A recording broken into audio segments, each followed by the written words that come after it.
panel discussion on enabling policy environment for millets as a climate smart Nutri-Cereals. In this panel, there are eminent speakers going to deliver their thoughts. May I request the chairperson of MS Swaminathan Foundation, Dr. Swaminathan, to come over the dais. And the panelist, Dr. Alexander Messinelli, is online. He will join. I request Dr. Akshalendra Reddy, chairperson of National Biodiversity Authority, to come over here, and Dr. Rajiv Hall, director NRM and Agroecology, GIS India, to come over the stage. And Dr. Ruchi Pant, she could not join online today. Her office, Sonti, project officer, UNDP, she is joining online. I am requesting Dr. Mintz, Professor Jawaharlal Nehru University, former Vice Chancellor, to come over on the stage. Dr. Nitya Rao, Professor Nitya Rao, Gender and Development, University of East Anglia, to come over stage. Dr. Rangalakshmi and Dr. Hariharan, and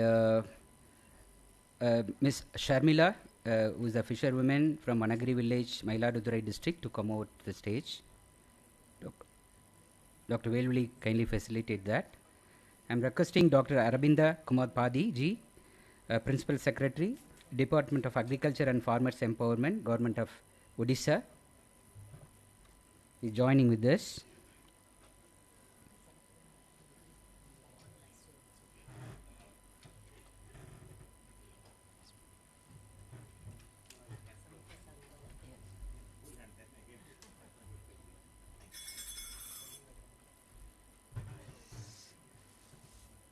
So may I request Dr. Soumya Swaminathan to chair this session. And Dr. Soumya Swaminathan is a renowned pediatrician and global researcher on tuberculosis and HIV. She is currently a chairperson of MS Swaminathan Foundation. Previously, she served as a chief scientist and deputy DG of programs at WFPO. And she has got over 30 years of clinical care experience, research experience, and she served as a secretary to the Government of India. Yeah. Yeah. Over to you, madam. Thanks. Yeah. Thank you very much, Oliver. So I think this would be a very good panel discussion. Hopefully it's lively and invigorating for us as we come to the end of 3 days of very, very interesting and intense discussions. I must say that it's been extremely invigorating. I don't think there's been any session that's been boring. We have not seen people drifting away. And even at the end of the third day, we have the hall almost full. I know some people had to leave because they have flights or trains to catch. But I think in this session, what we're trying to do may be very ambitious, but essentially to capture some of the key areas where we think that there could be interventions to create an enabling policy environment. We have heard also from speakers that this year is the year of millets, so it's got a lot of attention. But many of you in the room have been working on millets for decades and have struggled actually to get that kind of attention. So perhaps it's a good time now, because 2023 International Year of Millets, huge commitment, especially by the Government of India. So we can capitalize on this moment to create or to help create that policy environment, as well as I believe that we could also have more of networking and joint efforts. We heard so many people here who've done so much, but you can see that the lessons learned were getting repeated by the speakers. Every speaker had similar lessons and similar asks. So we have a very eminent and very distinguished panel here, and we will go around. I think a couple of people on the panel may not have been here throughout the conference, but I think most have been, and certainly have years of experience from which they can give us their insights. So I'd like to first go over to Dr. Alessandro Mecinelli, if you're online. Yes, there you are, from GFAR, to perhaps share your thoughts on what maybe globally as well as nationally there could be some recommendations that we could make, to enable the whole environment around millets from procurement all the way to consumption, to see that it's sustainable and it doesn't die down with this year coming to an end. Over to you, Alessandro. Yes, thank you very much. I'm so pleased to be here, although virtually among yourselves. Thank you very much for the invitation. And I'd like to offer for discussion, of course, some perspectives on the work on forgotten foods in general, and more specifically on millet. But I'll perhaps use, if you don't mind, this expression forgotten foods, because I think it's really relevant. And I'll start with my presentation. Thank you very much for making it available. So the title I gave to it is, of course, Mighty Millets for Livelihood Improvement, because we all agree it is about livelihood improvement. But what I like to propose as a new avenue, or relatively new, but I'll try to show how it could be really relevant, is to talk about co-research and co-innovation as a way forward. A few words on GFAR. So the Global Forum on Agricultural Research and Innovation is a platform joining all the stakeholders involved in research and innovation, from NGOs to farm organizations, to researchers, to policymakers, to civil society actors, academia, private sector representatives, with this idea that research and innovation is the result of a social process. So it's a result of the interaction of different categories of actors, not the result of one single actor's work. Our mission is fostering collective actions that bring together all the partners, the family of actors that I mentioned before, in order to promote inclusive agricultural research and innovation systems.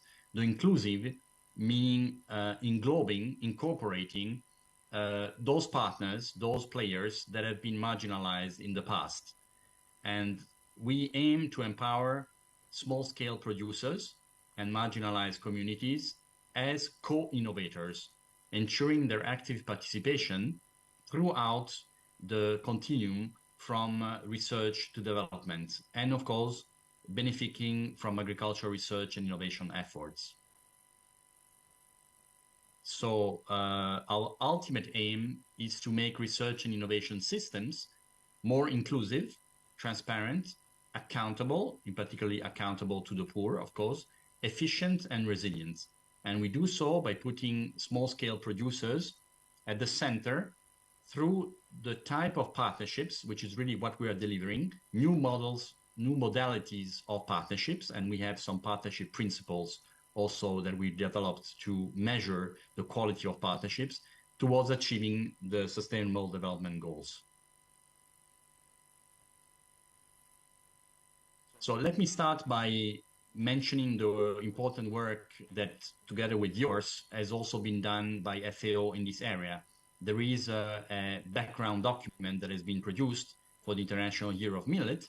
And in this document, we contributed, and we are proud to having done so, a fifth reason for celebrating millets, a reason which is not, I could say, biophysical or so tangible. And this is actually the quote from this fifth reason that you find in this important document. And it's the connection between forgotten foods like millets and the empowerment of smallholder farmers, especially women and indigenous communities, which means that for us, valorizing millets means acknowledging and celebrating the knowledge and experimentation capacity of farmers and the generations of wisdom that has been amassed by those native to the land. Why is this important? And we heard it throughout the conference. And this is really what I would like to highlight. It's important, of course, for valorizing and mobilizing the knowledge, but there is something more. There are far-reaching effects of the increased self-awareness, self-esteem, and self-pride of the producers, the moment they realize they're not only producers of millet, but producers of knowledge. And this consciousness galvanizes their agency as individuals and as groups.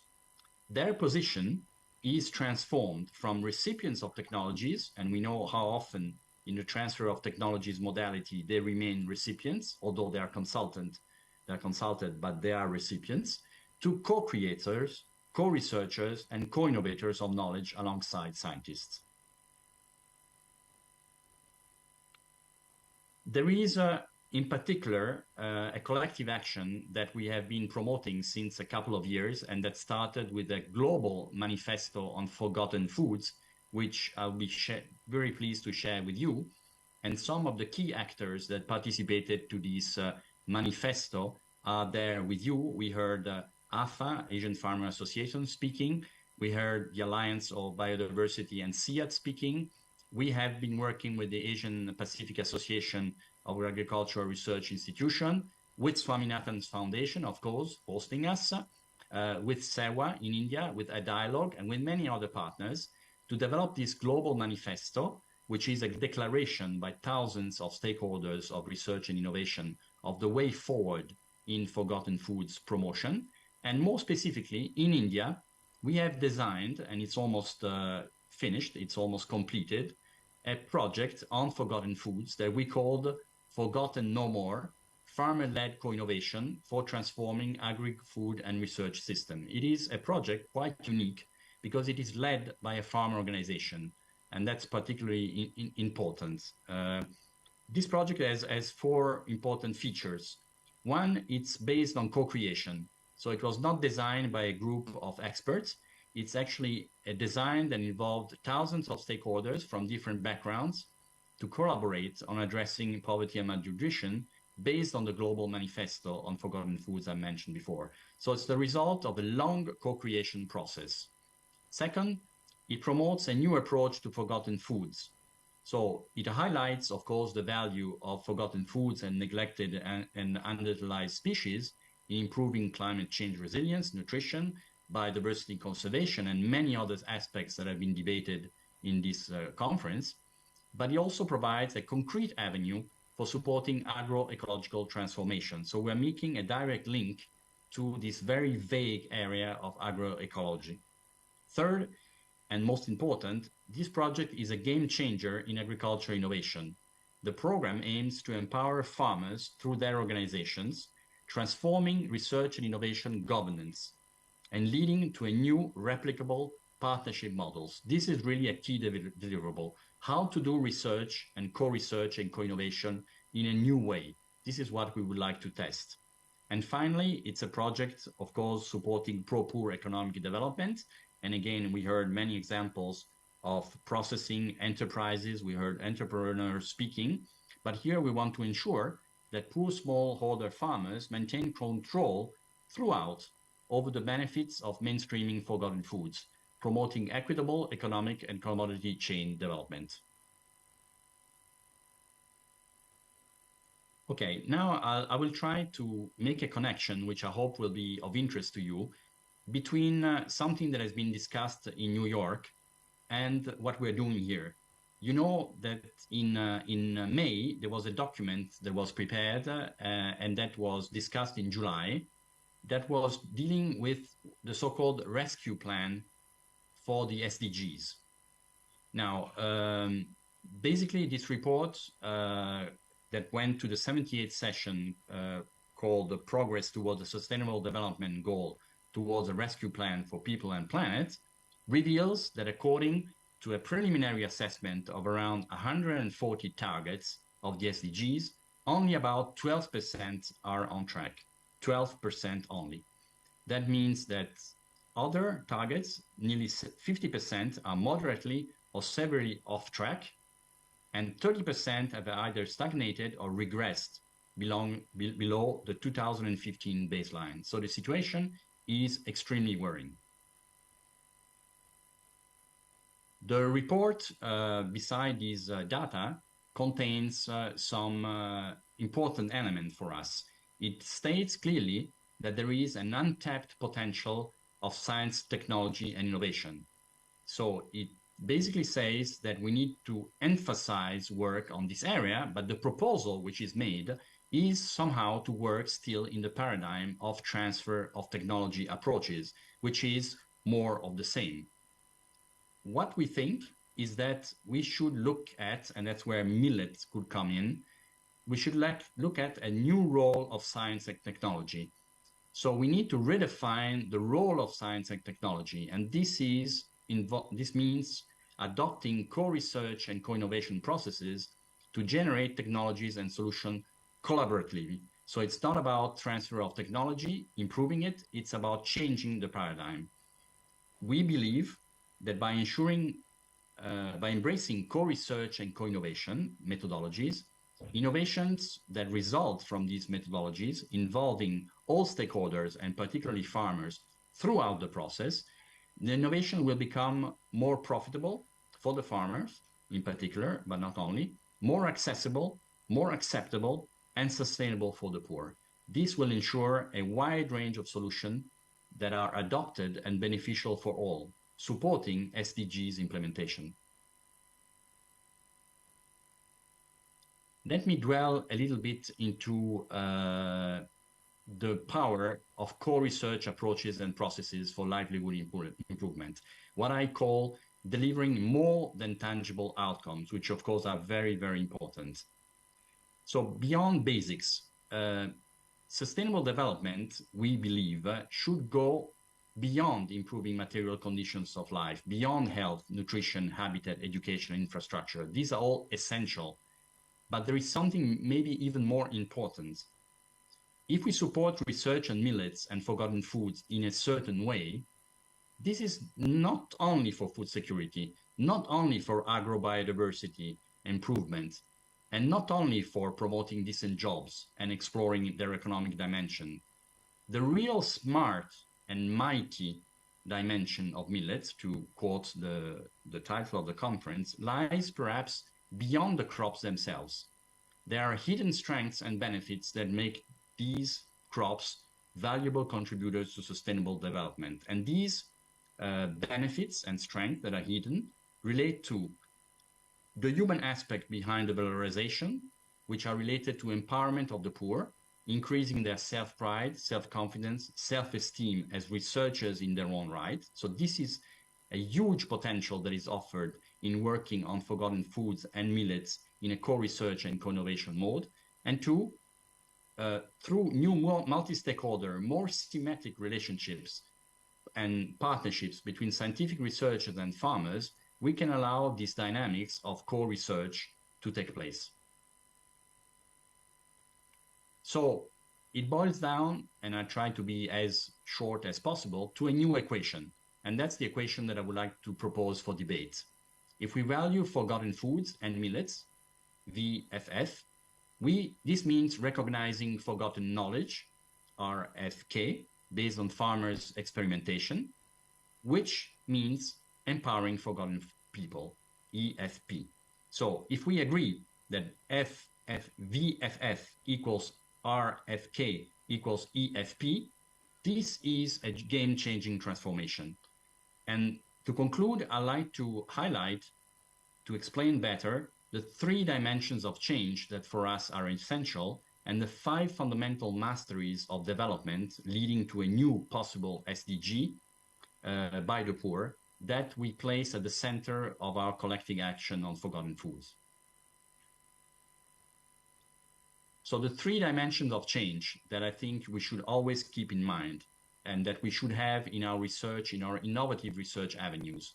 We need change at the level of people, which means deconstructing and reconstructing one's identity. And in particular, I think of the identity and the professional skills of the researchers. There is a process of reconstruction that is needed in order to support popular dynamics, popular research. It's not doing the research the same way, and it's affecting one's own profile, one's own job description.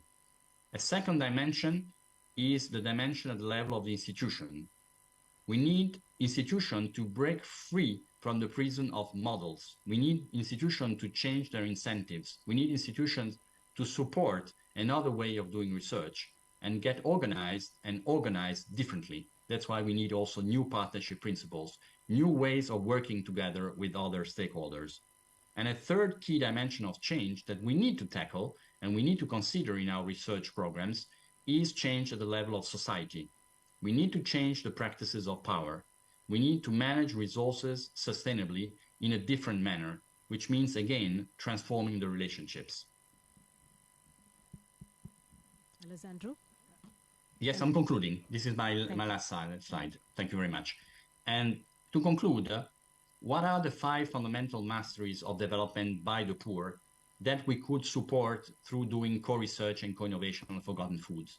We could think about mastery of reflection, mastery of regulation, mastery of initiatives, mastery of decision, and mastery of negotiation. Let me just explain, sorry, it was the second last slide. The last one is the following one. Okay, so this is the proposed new SDG. We need to foster master of reflection by the poor, their capacity to question the established order, understand the established order, including the order of research, and question it. Master in initiatives. We need them to valorize their own resources, including knowledge on forgotten millets and the millets themselves they hold. They need to master regulations.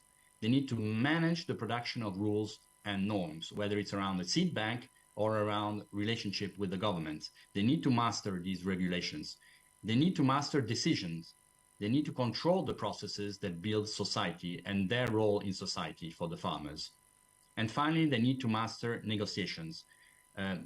Farmers need to manage internal and external ties, and in particular, farm organization need to be able to master these ties and these relationships. Thank you very much. So if you wish to engage with us, you have here a QR code, and I'm grateful for you listening, and I hope we'll have a fruitful debate later on. Thank you.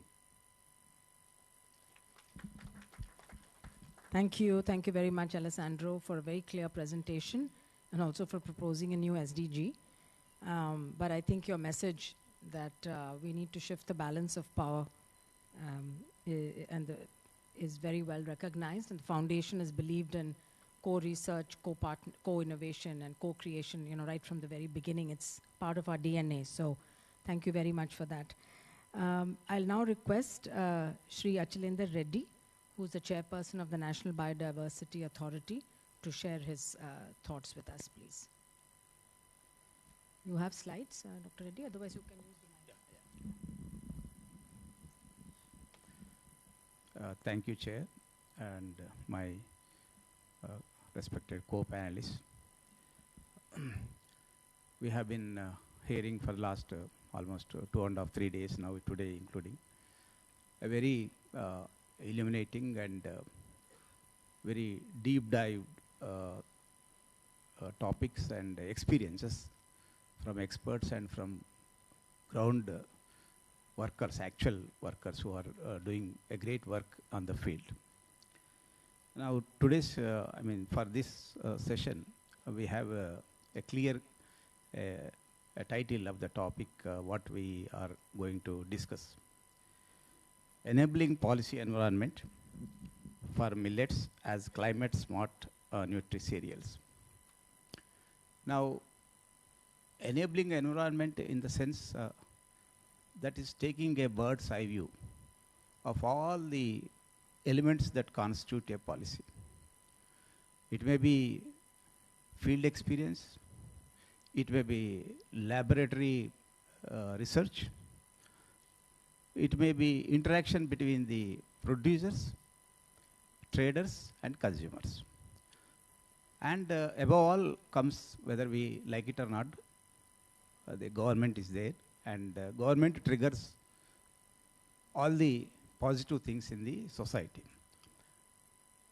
To what extent it goes and how it ends in a logical conclusion depends on the commitment by people like all of us. So let me dwell, of course, it is a very short time. Policy makes a very, it constitutes many elements. So let me take some random points of stock taking. As far as I know, there is no comprehensive policy for promotion of millets in India.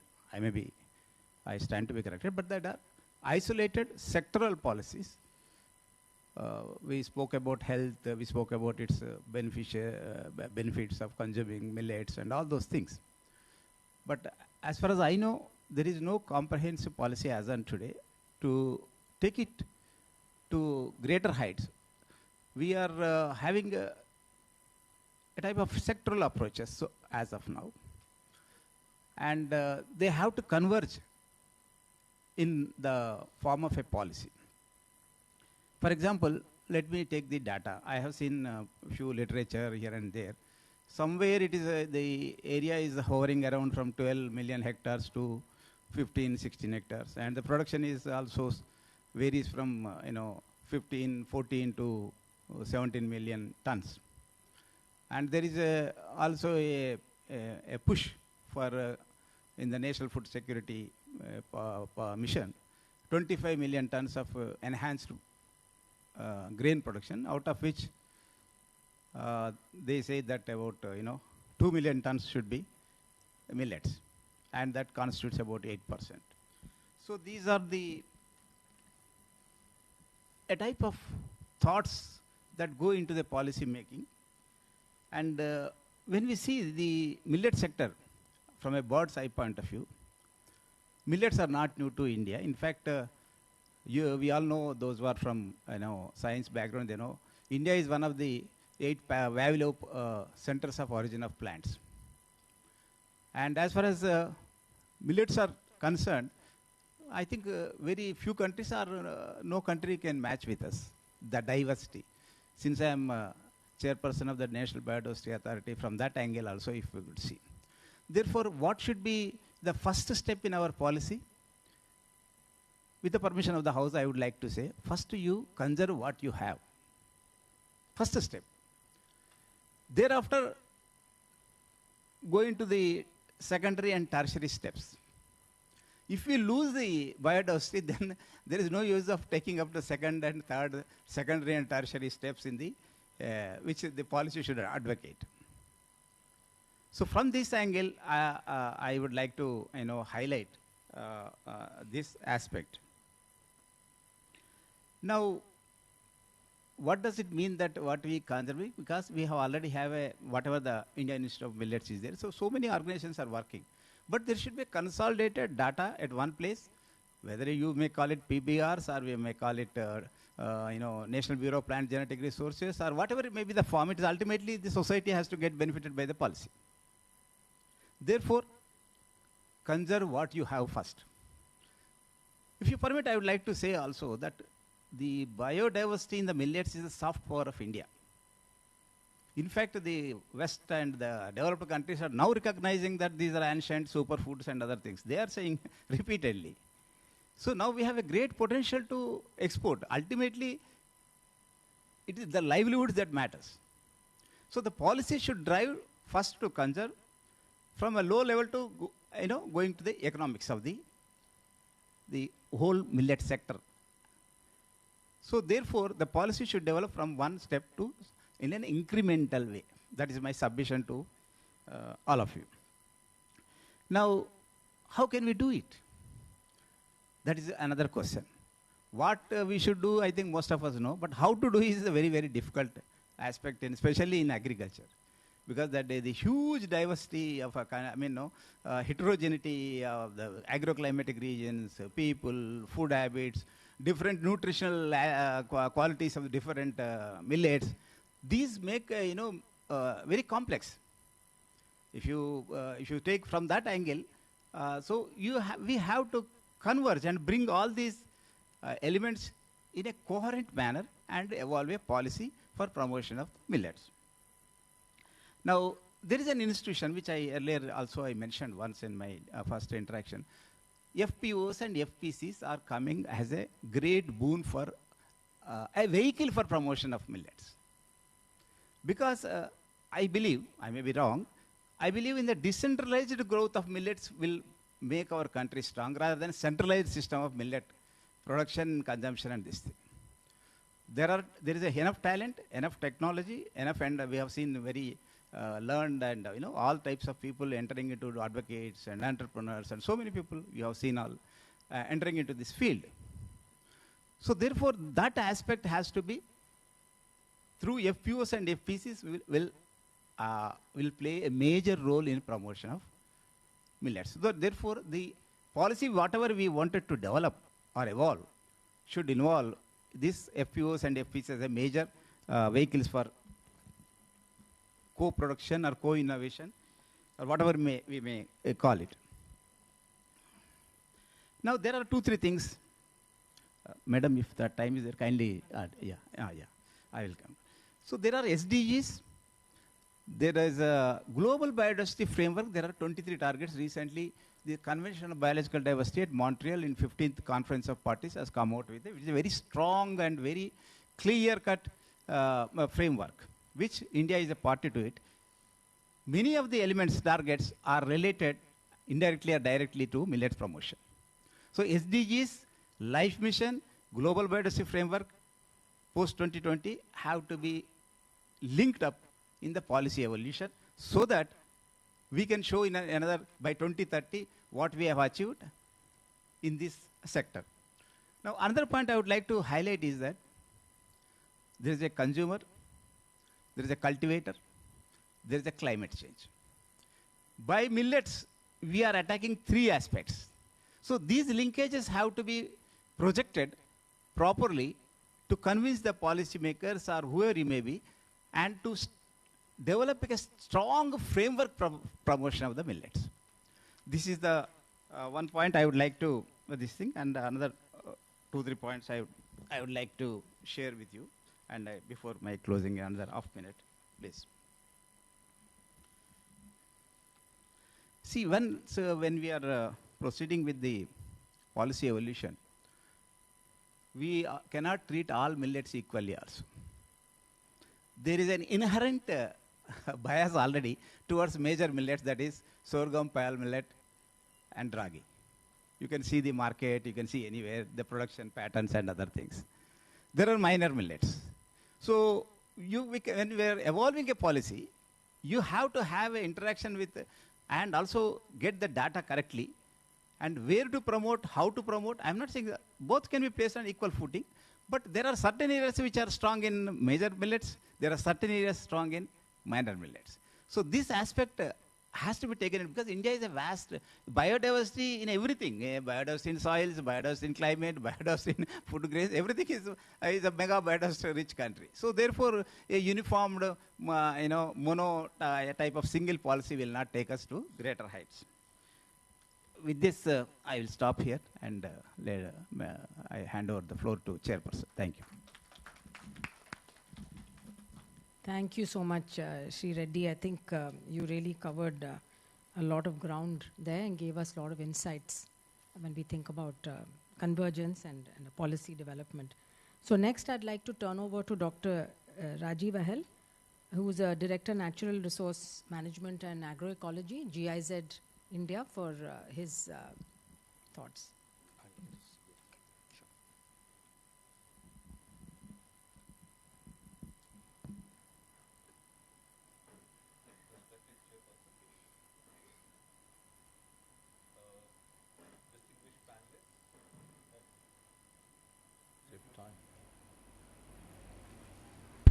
Okay. Respected Chairperson, distinguished panelists, all the people here in this community of knowledge and practice. I think it's been very enriching to be listening since today morning. And I think it's been a long time since one really got a good mix of experience, research, knowledge, practice, business, all in a focused manner in one place. And therefore, for me, as GIZ, in terms of the implementing organization on behalf of Indo-German Development Cooperation, which has been working in India for almost last 70 years, and also with the distinguished institutions like MSSRF from very old times. It gives me great pleasure to also reflect on our own journey and also look at what's going on and give some inputs. I think the focus on millets that we've looked at clearly showed today already a number of models that work. So we have a mission mode model where the government plays a very strong enabling role, represented here by the Orissa Millet Mission, and goes all the way down.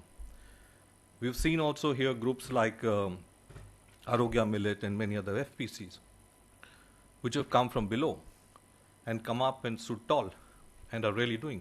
We've seen a lot of startups come into a sector in agriculture, which was always only big family business sector, to really come and show new models. So I think there's a whole group of models there to learn from, to draw practices from. So whether it's a value chain approach or whether it's the institutional value approach that Dinesh talked of, I think we are well on the way. I think the important thing is also then to think, both from production side, we see that millets are one set of crops in what a farmer grows in a field over in a year. And also from a consumption side, we've been made to understand that for it to be a really diverse, rich and nutritious diet, we need the pulses, we need the other grains as well. So for me, it becomes important to also then use millets as a test case to go into a larger discussion and framing of the agroecological ecosystem. Because only if we create a sustainable agriculture process in the field for the full year and for the long term can millet survive. In isolation, it won't. So all the policies and programs that are necessary for millets are also important for sustainable agriculture. Now in India, we may have policies or we may not have policies, but there are enough enabling policies not to stop us from doing anything. I think what is really needed, and what I find very important in India's case, and I think is a global lesson, is how population scale programs actually drive and create policy. And therefore it's very important to track these programs and see how they can be used more constructively and more for big scale up. I think if we look at the national level, we are all aware of the National Mission for Natural Farming, which has been established. The guidelines have been brought out.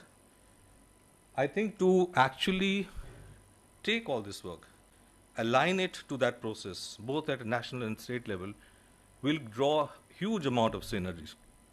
But this is easier said than done.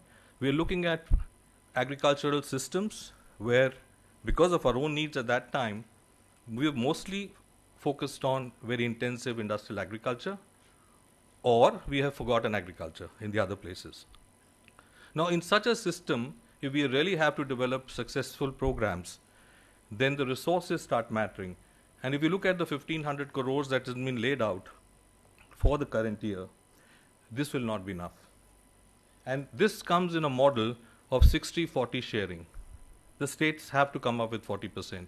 So states need technical resources and inputs to design good programs. States also need additional resources of 40% to be able to have successful investment from the central government. So here, I think the example of Orissa Mission and many other places where a civil society organization with a strong research in agriculture and natural farming background works well with the government, brings the technical part well together. At the same time, I think it's also very important that the private sector, instead of working alone, starts looking at this opportunity to park their investment into the 40%, to give the strength to the state that this is doable, we are with you. Now, as a private sector player, the difficult part is to go into mandis and start engaging for space there. But with almost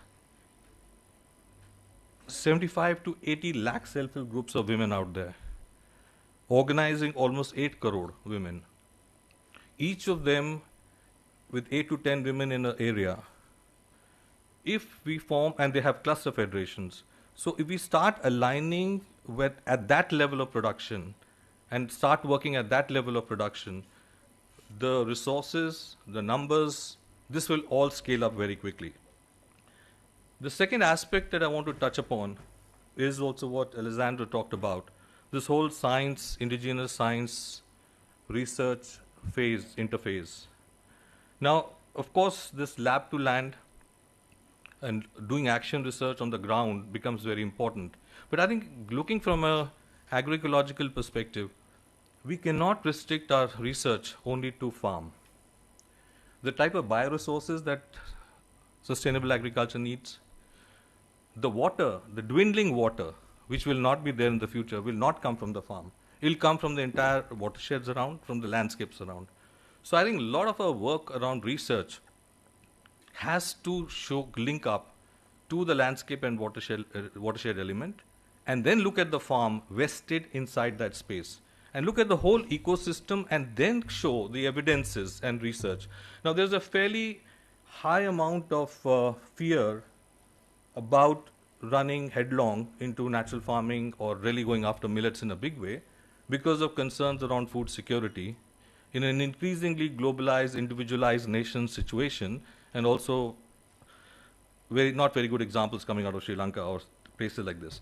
But I think this evidence is necessary. There is enough evidence. We just need to collate it, collect it. And therefore, the scientific institutions like MSR have become very important. It's about actually collecting it in a narrative which scientists can understand, politicians can understand and believe in. And I think from that perspective, it's very, we've been supporting RYSS in Andhra Pradesh to set up an academy, Indo-German Global Academy on Agroecological Learning and Research. I think we would really like MSR to be also part of that. The idea here is to really generate these evidences. I'm very happy that that academy, just about 2 weeks back, launched the first course of 5,000 farmer scientists, accepting that the farmers are indigenous scientists, but they also need new scientific tools. So bringing this together, so I think there are things happening which have policy implications, which have program implications that we can pick up. The third and probably last thing maybe I would like to talk about is a learning we've also had. Now, I'll give you an example of our work on sustainable cotton. All of us have been working on better cotton initiatives, training farmers for the last 15 years. This is the push approach where we come with a lot of subsidies, trainings, and we think that training people like this will automatically lead to huge production, huge purchase, and the sustainability. But actually, there are very few takers for Indian sustainable cotton. Even the Cotton Corporation of India does not collect sustainable cotton. So what do you do sustainability for? Why do you put in the extra effort? Why do you go into different approaches? So what we did is we totally revisited our approach. We first talked to the big cotton buyers in India, the Welspuns, the Arvind Mills, also at the global level. And we said, what is the type of sustainable cotton you're willing to buy? And once they told about their quotas, the amount of cotton they want to buy, then we worked along with them down the value chains to create the research, the standards, the package of practices. And I think that is very important because I feel even today, the demand for sustainable food in India far outstrips the supply. And it's not just a gap, a market gap.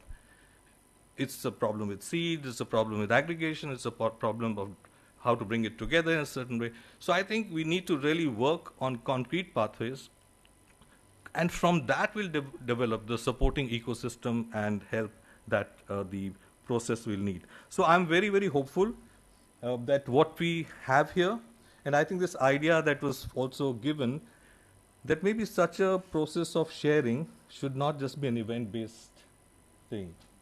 I think we need to structure this into some sort of a coalition of the willing, the partners, which represents all the colors of people and even more, where we do this on a more regular basis. And there could be different formats to do this, where the budget or the finances don't come onto one partner. So I would really move for such a continued learning process to happen, and really look forward to hearing from you. Thank you. Thank you so much, Dr. Ahal. Yeah, those were some really good insights, and I agree with you that we need to keep a community of practice or partnerships going. So next, I think we have somebody from UNDP that's connected online. Hi, good afternoon. Hello. Am I audible? Yeah, please do make your brief remarks. Thank you. Just sharing my screen. I hope it's visible to everyone. Yeah, we can see it. Please go ahead. First of all, greetings to all esteemed panelists and guests. I am Urjasvi Sondi. I will be presenting today on behalf of Dr. Ruchi Pant, the Head of Climate Adaptation, NRM and BD Portfolio at UNDP India. While in the 3 days, there must have been a lot of discussions on millets and the related policies, the presentation today will share some examples of community-led initiatives highlighting the role of millets in ecosystem restoration and enhancing the resilience of local communities towards food and nutritional security. I will also briefly share India's legal and policy framework that gives impetus to conservation and promotion of the traditional varieties of crops in India, including millets. Millets, now also termed as Sri Anna or the mother of millets, are climate smart and a storehouse of nutrients. The issue of climate change and the predicted effects on the agroforestry systems across the globe has now brought millets into focus. They have enormous potential to generate livelihoods, increase farmers' incomes, and ensure food and nutritional security worldwide. The genetic diversity also lends itself to many diverse and innovative applications of millets and offer a great market for opportunities for regional and international trades. The Government of India, through various schemes and policies, have been working towards promotion of millets. Some pertinent examples could be the India's Millet Mission under the National Food Security Mission, the price support scheme that provides financial assistance to farmers for the cultivation of millets, some state-level interventions as well, such as the Orissa Millets Mission, Andhra Millets Program, Telangana Mini Millet Mission, a mission on millets, have been facilitating production, processing, marketing, and consumption of all millets too. Currently, these are being promoted through quality seed dissemination through millet seed hubs, awareness generation, minimum support price, and inclusion in PDS. To further increase the awareness towards millets, a few of the already available policies can be strengthened to address the existing gaps and needs. This can be done through some interventions such as certification for a diverse variety of millets, currently focusing on pearl millets under the Protection of Plant Varieties and Farmers' Rights Act 2001, GI tagging for more variety of minor millets along with the pearl and finger millets, more state-level targeted programs, and inclusion in the midday meal scheme, among others. UNDP has been working with the National Biodiversity Authority and the Ministry of Environment, Forest and Climate Change in gathering and documenting community initiatives in agrobiodiversity conservation, which includes some women-led initiatives for promotion of millets. This is done through the India Naturally publication. I have also attached a link to the publication here and I'll share the presentation for everyone. These initiatives have also been recognized through the Government of India and UNDP's India Biodiversity Awards. So briefly highlighting some of these case studies, starting with Sehed Samruddha. It is an organic farmers association of Karnataka working towards ecologically sustainable agriculture by reviving indigenous seeds. They reintroduced millet-based multi-cropping to help small and marginal farmers in attaining food security. They cultivated 9 millet varieties over 300 acres and were successful in reviving these climate-smart crops in a drought-prone area. Several women self-help groups were facilitated and community seed banks were managed by the Women's Collective throughout Karnataka. A similar case of is by the Sangam's Millet Group, also known as the Millet Sister in Telangana, where a group of women farmers following a unique cropping and seed distribution system to promote millets. Some interesting case studies have also been highlighted through a new innovative approach called as OECMs. OECMs or other effective area-based conservation measures under the Target 3 of the Kunming-Montreal Global Biodiversity Framework serve as a tool for recognizing community as well as corporate initiatives in conserving unique agricultural systems. The unique agricultural systems are among 14 categories of OECMs and supports unique land use systems and landscapes which are rich in indigenously significant biological diversity, evolving from the co-adaptation of communities with its environment and needs, resulting in food and livelihood security as well as sustainable development of the region. UNDP has adopted this tool of OECM and helped the Government of India to identify and report potential OECMs to the World Database. One of the 19 cases submitted to the World Database of OECM is from the Apatani area of Arunachal Pradesh. This highlights the prevailing integrated traditional agri-system, including pisciculture, paddy and millets cultivation. In this innovative technique, the farmers plant traditional varieties of millets on the risers or terrace bunds to check soil erosion. We also have a similar case from the industrial OECMs category by the TVS Motor Company Nature Conservation in Krishnagiri district of Tamil Nadu. One of their conservation initiatives is Farming for Wildlife program. Under the program, millets of various species such as pearl millet and sorghum were sown in areas within the campus to create a field-like profile. This has led to a lot of inflow of seed-eating birds in large numbers. Another concept promoted by the International Institute of Environment and Development is the concept of biocultural heritage territories, which is gaining momentum globally to protect traditional areas for cultivation of millets. An example of biocultural heritage in India is the Linksley and Linksekia communities in the Kalimpong district of North Bengal. In this area, around 30 different types of crops and 60 crop varieties are cultivated. Millet and proso-millet are also found in the landscape as they are considered important for the use in ceremonies. Even after the settled agricultural practices have been in place for a while, indigenous tribes of Linksley-Linksekia community continued to cultivate traditional crops like khaguni, foxtail millet, and pangdure, finger millets.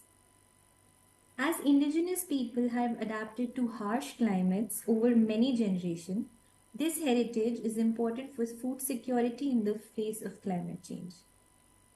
While the government is promoting millet cultivation in a big way now through various policy frameworks, etc., the initiatives at the community level would help translate policy into action. Thank you.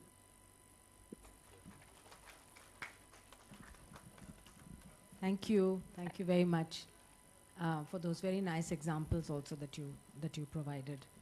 So next we'll go to Dr. Sonajaria Mins,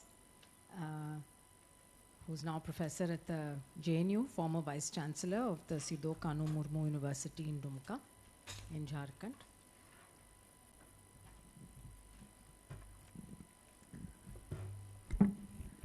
Honorable Chair, the distinguished panelists, very learned audience. I think my qualification disqualifies me to be participating in this panel while deliberating enabling policy environment for millets as climate-smart Nutri-Cereals.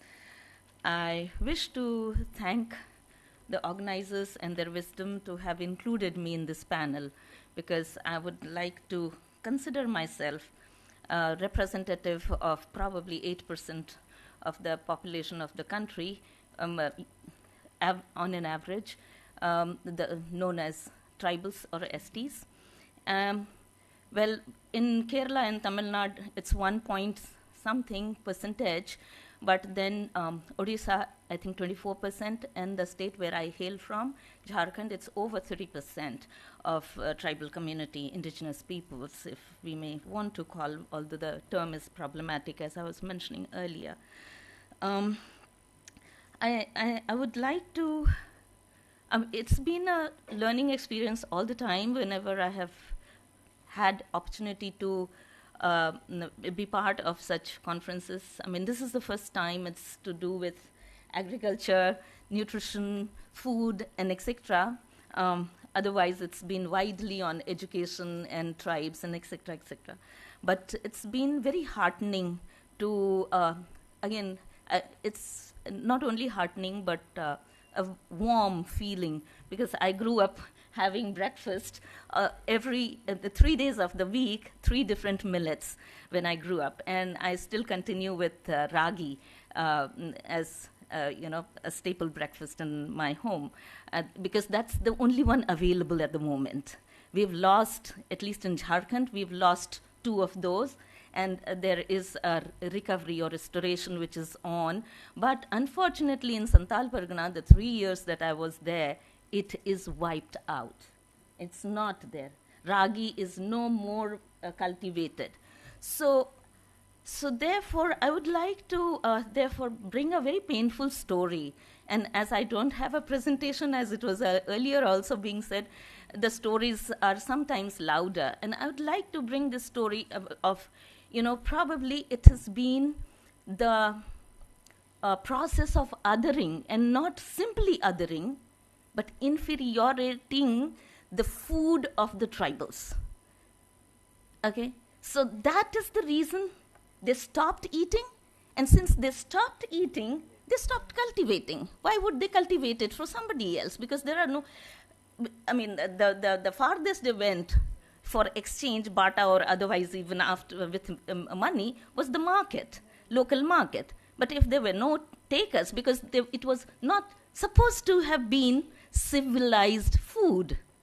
And so the uncouth, simple, uncivilized, anti-technology people had to give up their food. And it's not only ancient food, and it's not only forgotten food. It had to be dropped. It had so this is the food that so this is the pain I come with at this panel. And so it's not just simply othering of my food or the crop that my ancestors, in fact my grandfather, my paternal grandfather also grew, okay, but then it's still in my village, my father's village, it's around that area, it's still grown, and therefore we still get it.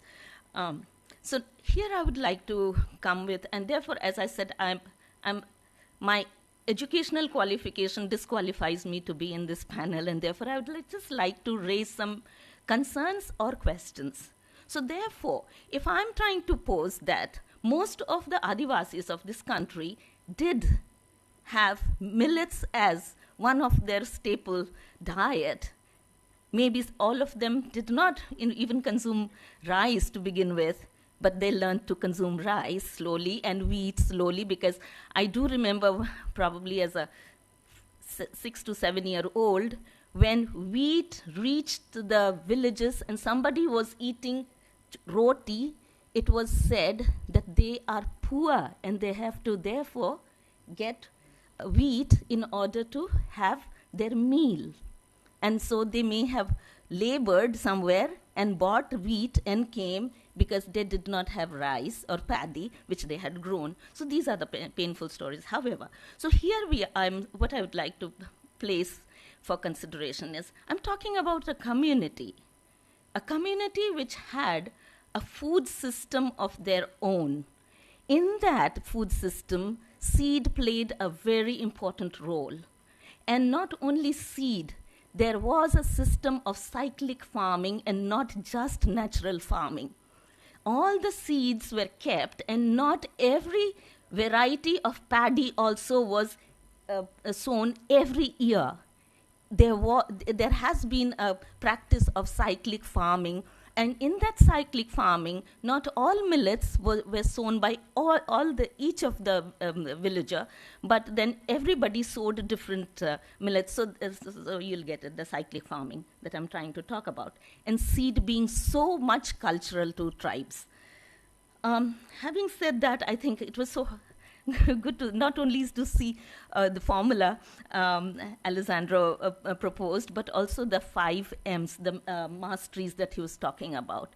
It is so close to my heart, and I hope when the discourse goes further, those 5 masteries, while those 5 masteries are going to be considered, indigenous population or tribals will be included in all the phases and the processes, because probably we don't have that science.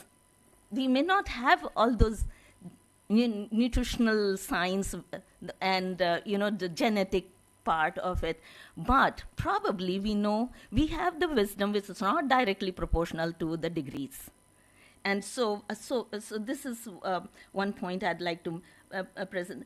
And again, probably the formula of sustainability, because we are the evidence of sustainability. So the formula of sustainability would also come out in engaging, while engaging with indigenous communities. We had some very exciting and success stories with about Millet sisters and otherwise that we saw. But I would like to again place here a very a concern that's very close to my heart is how about the IPR? While we're talking about the major and the minor millets and maybe geotagging, is it going to be only to the geographical location, or will it be tagged to the people who have known and preserved it also? So do consider the IPR.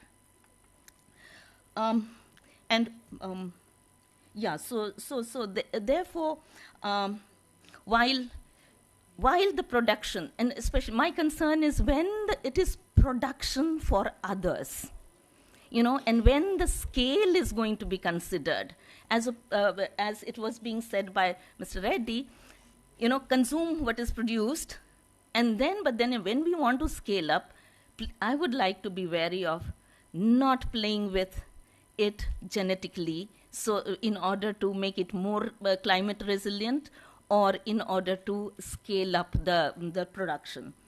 And therefore, with this submission that do consider, as Nitya was also mentioning, Dr. Nitya was mentioning earlier, to consider everybody equal and not consider knowledge proportional to degree, if people of practice or knowledgeable people of practice would be considered in not only developing the policies, but also bringing down the policies for implementation, I think then we would be talking about more success stories than otherwise, and hope the story of pain that I was talking about will go away with my generation.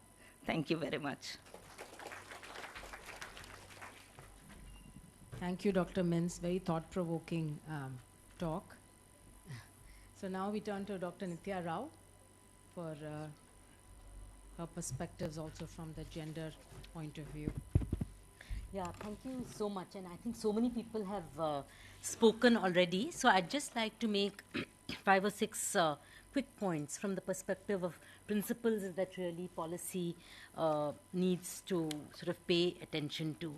And I think already in the panel, Sir Reddy and others have spoken about biodiversity, about diversity. And I think this is, Dr. Mintz has spoken about diversity of peoples as well. So I think that is one thing that we need to remember in any policy, that there can't really be one size fits all.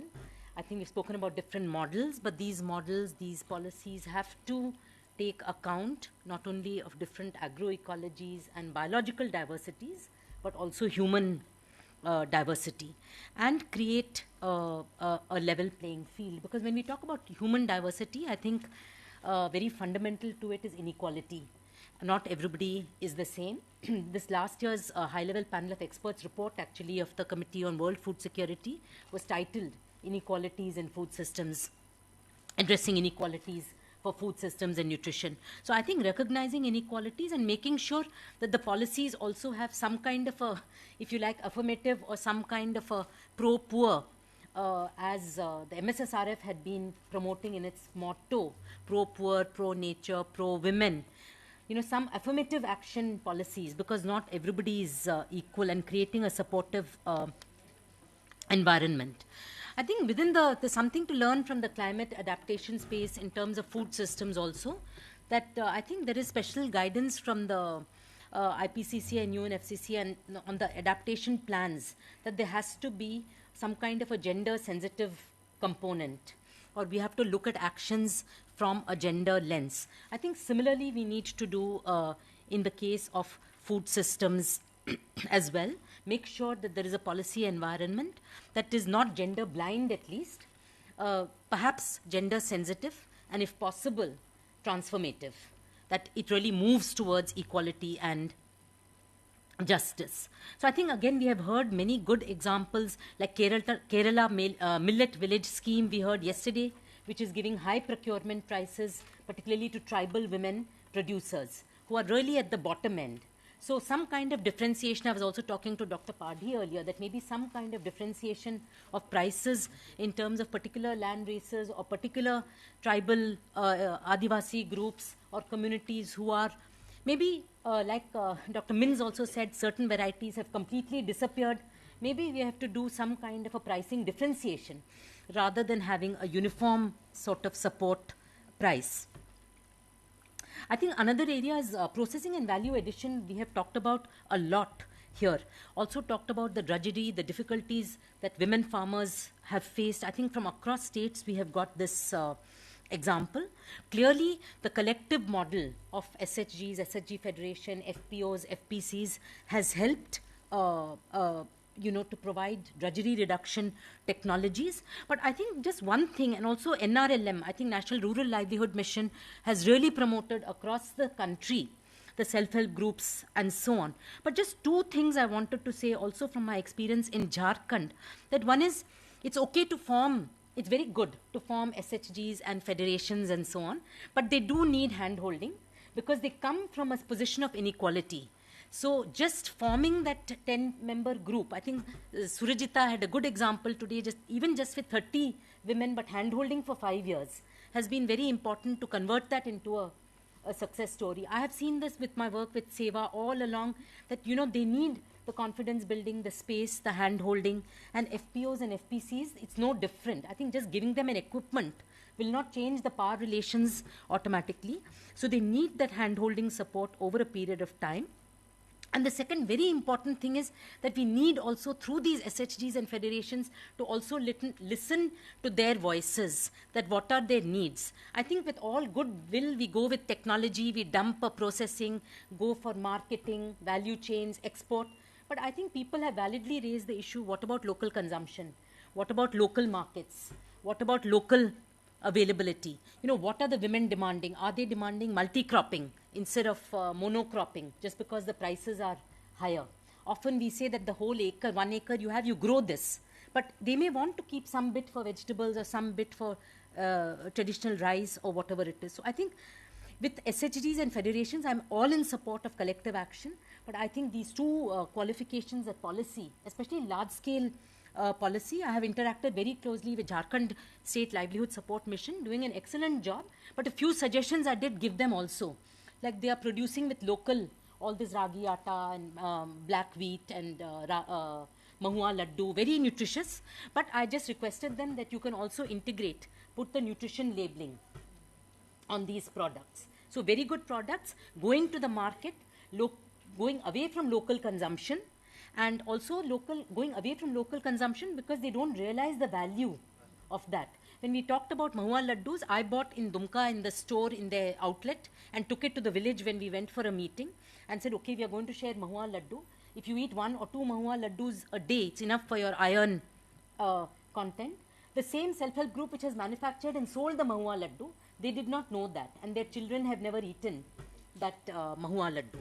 So this is, I think, the scaling up, the value addition, the value processing, we should not further alienate from the local community. So I think that very important. The third very brief point is about local markets, that while we are talking about these value chains, urban markets and so on, I think this has also come up in the high-level panel of committee reports, that local territorial markets are very important for sustainability, especially from a gender lens. The further the chain, the further the market is, the women lose control. In tribal areas, in Adivasi areas, women will be in the local heart or the local market, exchanging, selling, purchasing. The minute that goes, and this is across the world, not only India, that when we try to make formal markets, we make it more and more distant and difficult for women in particular to access them. I think just two other points. I think I have said earlier, I think youth and education systems, I think we have talked in this conference a lot about, especially in that One Health panel, on multi-sectoral, multi-actor, multi-stakeholder kind of interventions. I think we have not talked about education system, but I think especially education system and youth, and how can we include in our universities and so on some awareness about sustainability, about rural. Of course, most people urban children would not have even visited rural areas. But I think that education curriculum and Ministry of Education, especially universities, especially high schools, primary schools, we have very good national curriculum framework on environment science right from class 5, 6, 7. But when I have done my own field work, actually, when I was staying in the Dumka village, the primary school teacher told me, don't waste the time of the children. I have curriculum I have to finish. So curriculum is all bookish curriculum, history, geography, civics, which is coming from national curriculum and not linked at all to those Adivasi children. And when we wanted to discuss something on their local environment, on their local habitat, ecosystem awareness, it was seen as irrelevant. And this is not the teacher's fault. I think this is the systemic fault. So I think we need a shift in terms of policy. Please include education education there. And my final point, and the youth particularly. So the final point is really that I think the other thing we have not talked about, but because Women and Child Development Ministry is involved, I think we have all said that women are very central to millets production and processing and so on. We must not forget that women have multiple roles. So women are responsible for not just production, but also reproduction of the household, child care, looking after the children, first, in fact, before going. And in the, we frequently, just like you talk about triple burden of nutrition, we also talk about the triple burdens of women's work in terms of production, reproduction, and community level. They are supposed to go to mothers committee for the schools. They are supposed to be in village sanitation committee. They are supposed to be, so women are supposed to do like, I don't know, do everything, be super beings. And actually when I did a time use study, where we did find that, women were working during the peak agricultural seasons in Odisha, 8 or 9 hours on the field, and then another 5 hours for what? Cooking, feeding, cleaning, fetching water, clothes, and so on.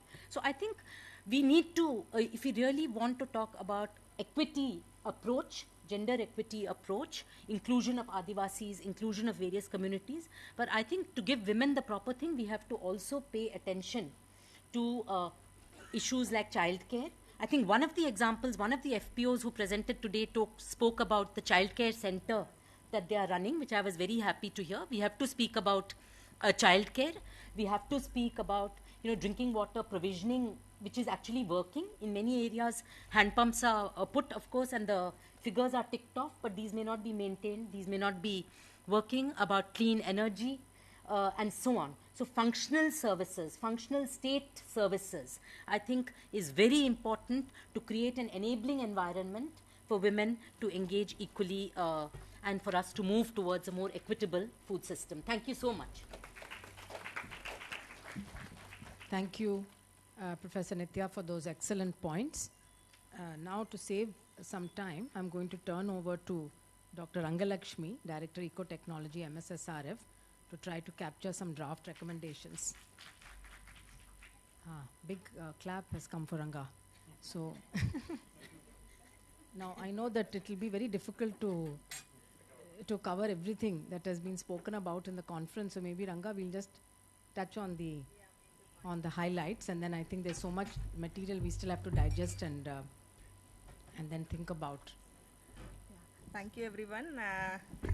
It's very difficult, as we discussed, to collate all the points from the different sessions so far discussed, and the discussion points were so rich and interrelated, and from different dimensions it covered. So with that, we will try to consolidate the points from different sessions, but still we need some time to synthesize and fine-tune those recommendations as a kind of a policy emanating from this 3 days conference. The first of all, the food basket, as we discussed, it was shrinking. The major crops, 4 major crops are dominating the food systems, but how far millets can contribute to expand the food systems, that is one. And second, being a subsistence crop, it is cultivated in many of the tribal communities as well as the marginalized ecosystems. It has its own disadvantage, like the low productivity and its seed systems, the land races. There are so many things associated with the cultivation as a kind of a main constraints for upscaling as well as sustained production. And the third aspect is during the past, there is a sharp decline in the area under production, but at the same time we are looking for increased production in the years to come. That is 2030, we are expecting more than 250 lakh hectare and increased production also. And right now these millets have been considered as a kind of a nutri-cereals, and the potentials to reduce the malnutrition, that is also being considered as a kind of an important element for its promotion. Then when we consider the potentials, in a first day, Dr. Kondareddy described how FAO is supporting the promotion of millets or expanding the food basket, and he suggested the presence of community of practice as a kind of a forum to discuss many of the case studies, best practices, to share across different states, countries, to bring together all the points. Then the potentials to address the climate change, that is discussed in different sessions, but still there is a risk associated with millet cultivation that we need to discuss with communities to see how it can become a kind of a resilient crop in the cropping systems when we increase the area or increase the variety or change the species portfolio also. And also it is a agroecology point of view also, we have been discussing how it can be a better fit in the cropping system to expand the diversity and its reflections in the household as a kind of a diet. So those linkages also we need to bring in, and there are several challenges associated with that. In the coming slides I will discuss more about that. Then the enabling environment is coming up. There are many policy things. The first one is this International Year of Millet recognition at the global level is one point, but it needs to sustain over a period of time. How this development and focused thinking research can carry forward in the coming years also. Even 2016 we considered as celebrated as International Year of Pulses, but still how we are going to take it forward, this initiative, as a kind of a sustained system in our food basket. Then the farm to plate approach, that is the food system transformation that we have been discussing, how the agroecology can support in taking forward those issues. In the many of the sessions we discussed about the strategies piloted for millet production. Many case studies have been discussed and many points came up during the thing. The first point is the exploration, documentation, conservation and characterization. This was also highlighted by Dr. Achalendra Reddy in this session. And there are many land races because these millets have been cultivated in the hilly ecosystems where geographically isolated, the diversity has been promoted. For example, if you take Colli Hills, in Colli Hills within Little Millet we have 7 to 8 land races.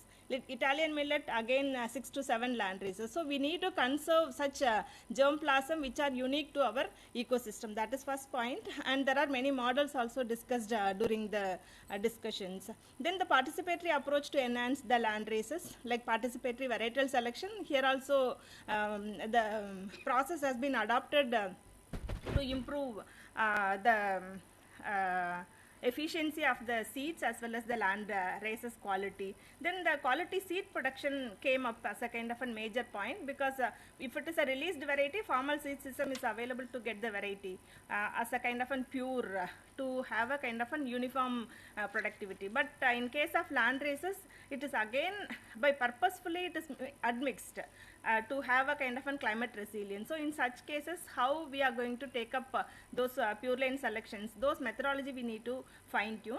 Then operationalizing the improved production technologies, the interventions have been fine tuned with the support of small and marginal farmers, like co-development of different technologies. So there are many models now, including the system of millet intensification, line transplantation. There are many technologies have been fine-tuned at the field level, but it needs to be mainstreamed across different millet production environment to increase the productivity. Then enabling access to infrastructure. There are many community-based models have been promoted, including for farm machinery, seeds, then marketing. Those initiatives are also reflected during our discussion. Then along with this, how from the consumption point of view, the behavioral aspects were also discussed, how the learning can be promoted to change the consumption pattern to have the high dietary diversity at the household level. Then piloting model showcasing the 4C approach. The MSSRF has been promoting from conservation to commercialization, how this approach can support in facilitating both conservation and at the same time increasing the consumption and food security at the household level. Then coming to the gender aspect, again as Nitya said, there are few gender responsive initiatives have been taken up, including the farm machinery part of it, but still as she indicated, the social reproduction part and community role, it again increases the workload of women. How do we balance it? How the FPOs are sensitized to bring the changes in their functional roles? Those things again we need to bring it as a kind of an external agenda while promoting such kind of initiatives among women.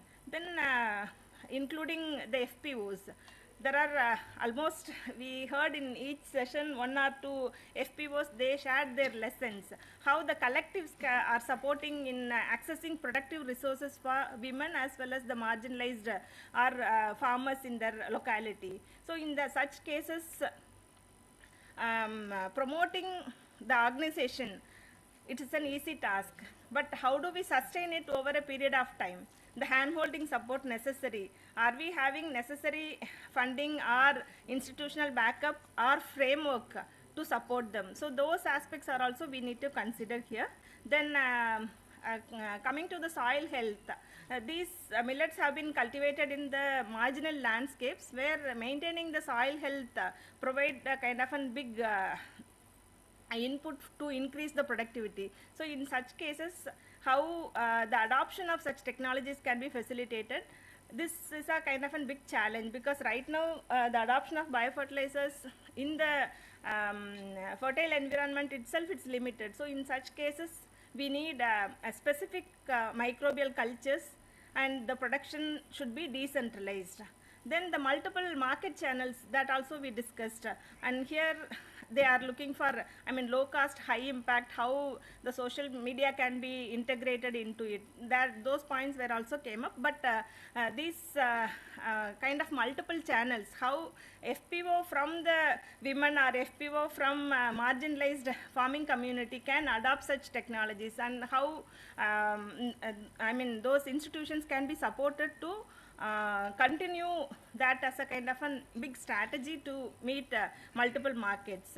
Then NABARD also again came up with the multiple options like grant model or grant come loan model for promoting some of the millets, especially the processing also they have discussed. And APIDA also come up with the kind of an model where they are promoting export. In the export, there are many things they discussed, how the quality aspects and how certifications are also associated with that. Then the case of Odisha Millet Mission is discussed in different forums, how the approach, the value of the institution as well as the leaders supported in promoting the mission within a short period of time, maybe within 5-year period of time, how the mission supported from increasing the area under production to reaching multiple level of consumers, as well as the marketing aspects were also discussed. And here how the social inclusion part were included, that also came in, but still there are gaps, as Dinesh while presenting he said while doing the gender audit there is a gap in reaching the single women farmers, like that. So how the models can be a kind of an inclusive one to promote the gender with an intersectional lens also need some crucial thinking. And coming to the models, there are several FPOs have shared their lessons, especially FPO from Sundargarh, Arogya FPC or FPC from Madhya Pradesh, from Orissa, Koraput and Kolli Hills also. They shared their experiences. There are many lessons we can cull out from it to see how those learnings can be integrated into the policy perspectives. Then some of the research gaps also pointed out during the discussion. One is, as Sir pointed out, the conservation and sustainable use of biodiversity, including the land races. There are many land races, still it is not documented, and after documentation it needs to be characterized. So after that only it will be entering into the database. So how we can facilitate? Is there is any special program do we need, considering the wide diversity prevailing in India?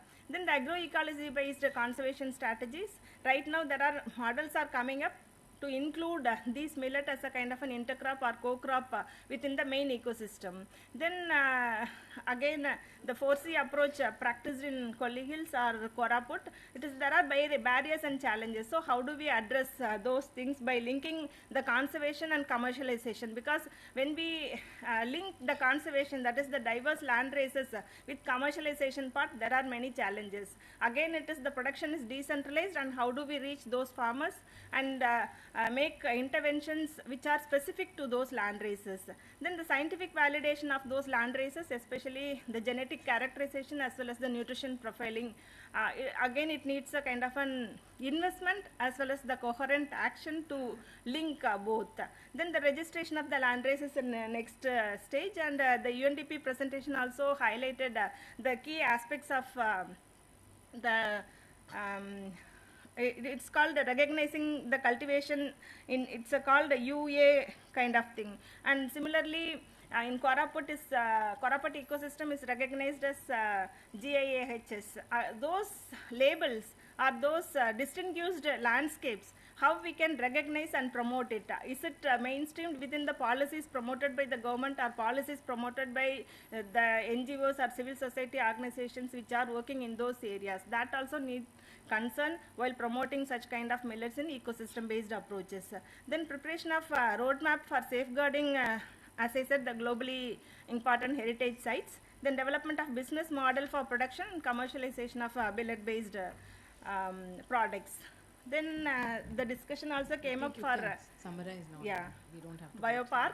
Like that, there are many points came up. There are few challenges also come up. That is many areas it is dominated with land races, and how do we purify those land races to bring higher productivity? That is one. And second, the seed systems, how seed systems can be made sustainable. Then the supply demand mismatch that leads to higher prices in the market. Then knowledge policy practice, how these elements can be brought in. Then finally social inclusion, that is the intersectionality dimensions, with Nitya also highlighted as gender equality promotion. So the points are more, still we need to consolidate and synthesize, and let us work on it, and we will come back to you with the draft for your inputs. Thank you so much. Thank you, Ranga. That was a really challenging task, and you have captured most of the very exhaustive list. I think it's going to be a very useful document, and as she said, I think we will share it with you all so that we can come out after that with some concrete actions on each of the areas identified. So we'll move straight into a brief final valedictory session, and we have a little bit of a different twist which is not related to millet. So we're going to do something with Fisher Women and Dr. Velri's program. So I think let's get into that. Dr. Hariharan, want to start? We need to move very quickly because yes, thank you. Yeah. Thank you, Ranga, for the marathon session, and thank you, audience and delegates, for your patience listening and being with us all through the 3 days. And any good thing when we start a conference of this sort, to see the valedictory. And I have a pleasant duty to welcome the dignitaries again. I extend a warm welcome on behalf of MSSRF. Especially here in the stage with me, you see Miss Sharmila is a fisher woman from Vanagiri village, Mailadurai district. Madam, we welcome you for this important meeting. And from yesterday onwards, people are interacting with Dr. Aravind Kumar Padi, IAS, Principal Secretary, Department of Agriculture and Farmers Empowerment, Government of Odisha. This is the first time we are going to listen to you, sir. I welcome you to this important meeting. Along with him is our Achalanda Reddy, Chair, National Biodiversity Authority, and many more names I can, mention and welcome.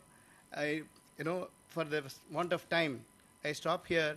I hand over the mic again to the Chair, Dr. Swaminathan, for the valedictory function. Thank you. So, Sangeeta, maybe you can give a little bit of a brief on the Women Connect Challenge. Okay. So, the Women Connect Challenge is a global call for solutions to improve women's participation in everyday life by meaningfully changing the ways women access and use technology. It is aimed to bridge the gender digital divide and increase women's economic empowerment through challenging social and cultural perceptions, developing skills and opportunities, building confidence, growing community advocates, and designing creative women-centric technologies. So the award was given by the Reliance Foundation and USAID and the MSSRF Fish for All Research and Training Center at Poompuhar was one of the 7 winning proposals out of the 260 applications, and we bagged the award for the Women Connect Challenge for 2023. So our Poompuhar Center will develop a range of information communication technologies to reduce the gender digital divide among the women in the fisheries sector. A total of 6,000 fisherwomen from 100 villages will benefit from this program. And we aim to enhance the knowledge on digital literacy, post-harvest management, mobility in enterprise development that further contributes to gender equality and women empowerment in the fisheries sector. So the program is set to cover fisherwomen in Nagapattinam, Mailadurai, Kadalur and Ramanathapuram districts in Tamil Nadu, as well as Karaikal in Puducherry. So with this brief introduction, I request the Chair, Dr. Soumya, to officially launch the project by handing over the first set of tabs to 5 fisherwomen representing the coastal districts of Tamil Nadu.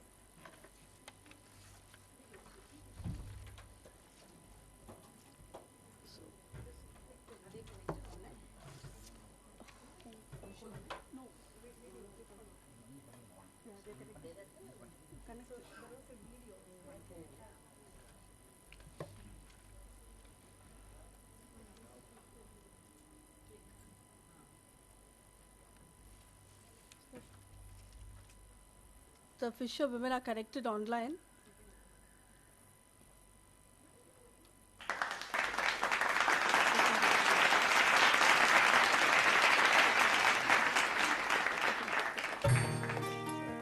Thank you, Dr. Soumya.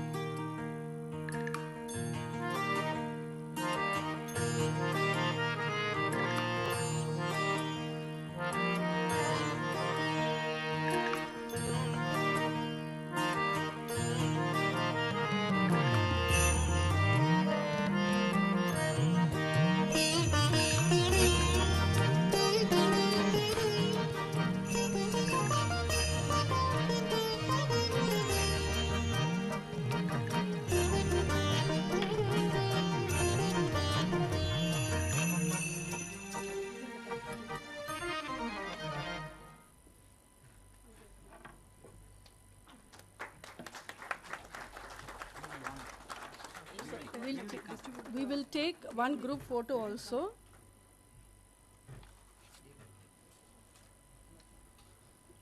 With all of the women holding the tabs.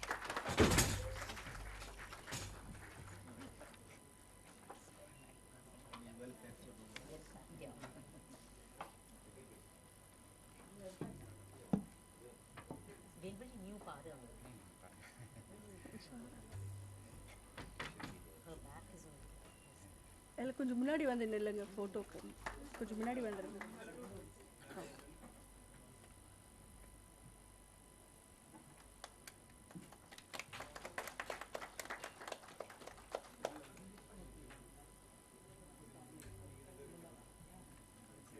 கொஞ்சம் இப்படி வாங்க, தென் group photo எடுத்துக்கலாம். இப்படி வந்துடலாம்.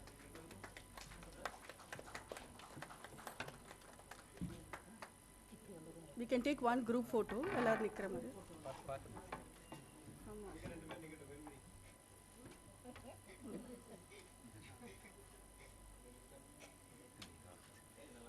ஸ்ட்ரைட்டா வச்சுக்கோங்க கையில.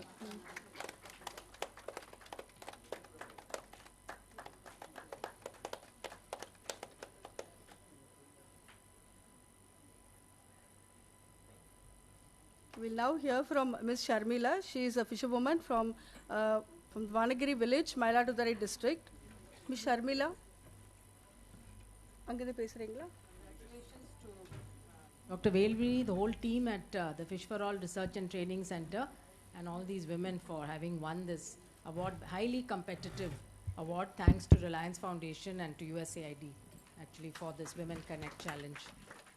இங்க பேசுங்க. அனைவருக்கும் வணக்கம்.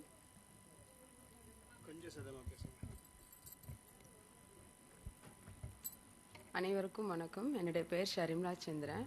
நான் வானகிரி உமன் கோஆப்ரேட்டிவ் சொசைட்டி பிரசிடெண்டாக இருக்கேன். நாங்கள் மீனவ பெண்கள் வெண்மீன் ஃபெடரேஷனில் 220 மீனவ பெண்கள் இணைந்து MS சுவாமிநாதன் ஆராய்ச்சி நிறுவனத்தின் ஆலோசனைப்படி value added product try fish நல்ல சிறந்த முறையில் சுகாதாரமான பண்ணி விற்பனை பண்ணி செஞ்சிட்ருக்கோம். எங்களுடைய ப்ராடக்ட் எல்லாமே பெரிய லெவலில் எங்களால் கொண்டு போக முடியல. என்ன காரணம், எங்களோட டிஸ்ட்ரிக்ட் லெவலில் தான் நாங்கள் பண்ணிகிட்ருக்கோம். பெரிய லெவலில் நாங்கள் கொண்டு போகணுன்னா எங்களுக்கு மொபைல் ஆப் யூஸ் பண்ணுறது, அப்புறம் இன்டர்நெட் மூலயமா பண்ணுறது, அந்த மாதிரியான விஷயங்கள் எதுவுமே எங்களுடைய நாலேஜுக்கு இது வரைக்கும் தெரியலன்னு தான் சொல்லணும். இந்த உமன் கனெக்ட் திட்டத்தின் மூலம் நல்ல முறையில் நாங்கள் கண்டிப்பாக இந்த திட்டத்தில் பயிற்சி அளித்து இதன் மூலம் எங்களுடைய பிஸ்னஸை நாங்கள் பெரிய லெவலுக்கு கொண்டு போகணும்னு விரும்புகிறோம். இந்த திட்டத்தை நாங்கள் எங்களை மாதிரி மீனவ பெண்களுக்கு கண்டிப்பாக இது உறுதுணையாக இருக்கும்னு நம்புகிறோம். நன்றி, வணக்கம். Just to give you a brief summary, so she's actually a fisherwoman and they are into the business, they into dry fish business, and they are unable to reach larger markets and wider markets, and they are hoping that this project and through this project they will be able to reach the right kind of market and get their business much stronger and with more profits. So that's what she was trying to say. We'll have a conference address given by Dr. Arbinda Pade, IAS. He is the Principal Secretary, Department of Agriculture and Farmers Empowerment, Government of Odisha. Dr. Pade.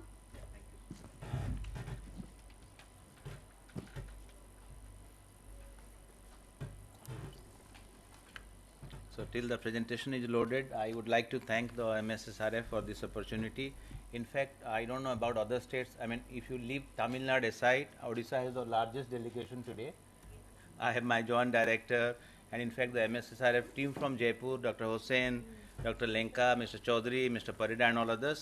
And I have also my tribal custodian farmers. Raimati Didi, where are you? Kahan hai aap? She is there. So I feel proud that I have led a delegation which also consists of farmers from the field, tribal farmers. Madam Minj also was mentioning about the people who are rooted there. So friends, I have a small presentation. I was tempted to make the presentation because others were making so that it becomes structured, and then my friend Dinesh helped there. So I would speak about the Millets mission experience. We feel very humbled when people speak good about our mission, though we have also certain things where the things have not gone well. We would like to improve. We are waiting for the recommendations from this conference. Dr. Rangalakshmi summarized it so well. We would definitely take it to the policy space, and all the valuable suggestions which have come, starting from gender to inclusion to equity to equality, everything we will try to bring forth to our policy space. In fact, our Honorable Minister also was supposed to join. he could not for some other reasons and some other engagements. But I wish to thank the MSSRF for providing us this opportunity to give reflections on millets. And it has been a very great experience listening to the esteemed guests and panelists in this particular conference. So I would speak about the mighty millets, but to our sensible minds, they should be called humble millets. That's where we have there. And a humble person also can be mighty in terms of actions. So we very well know about the rain-fed agriculture, but the interesting part of the rain-fed landscape is that a rain-fed ecosystem is synonymous with poverty in our country. I mean, more so in our state, when you have no irrigation, it is all hilly terrain, mostly tribal dominated, and the poverty is very much prevalent. So for us, that is the reason why we wish to take notice of this particular policy. And of course, the public investments in this particular landscape also, unfortunately, is very poor. I just give I give a statistics there, and in fact we just did some back of the envelope calculation. We do not have much evidences there. We saw that for the last 4 decades, whatever investments have gone into this particular rain-fed ecosystem would be less than what the government of India gives in fertilizer subsidy in 1 year. I was the Joint Secretary dealing with the fertilizer subsidies in the government of India for some time, and now for the last year, the fertilizer subsidy alone was more than $30 billion, about 250,000 crores Indian rupees. So you can imagine how much of discussion there and against this. And this is a very informed audience here in this particular room and also in the online. So of course, in a changing climate, we have to produce more from less, so that realization is there in the policy space. And of course, each one of us in this particular hall and also in the different panels, we spoke about the daunting challenge of malnutrition. But I wish to tell, because this being an international conference, if India doesn't achieve its target on zero hunger, the entire globe can never achieve, because 1/6 of humanity lives in this particular country, in our country. So friends, this is, I would just like to draw your kind attention to this particular slide. In fact, I drew this framework from Professor Aijumi, wherein we talk about many gadgetry, many usage of modeling, usage of many technologies, drones, and so many other stuff.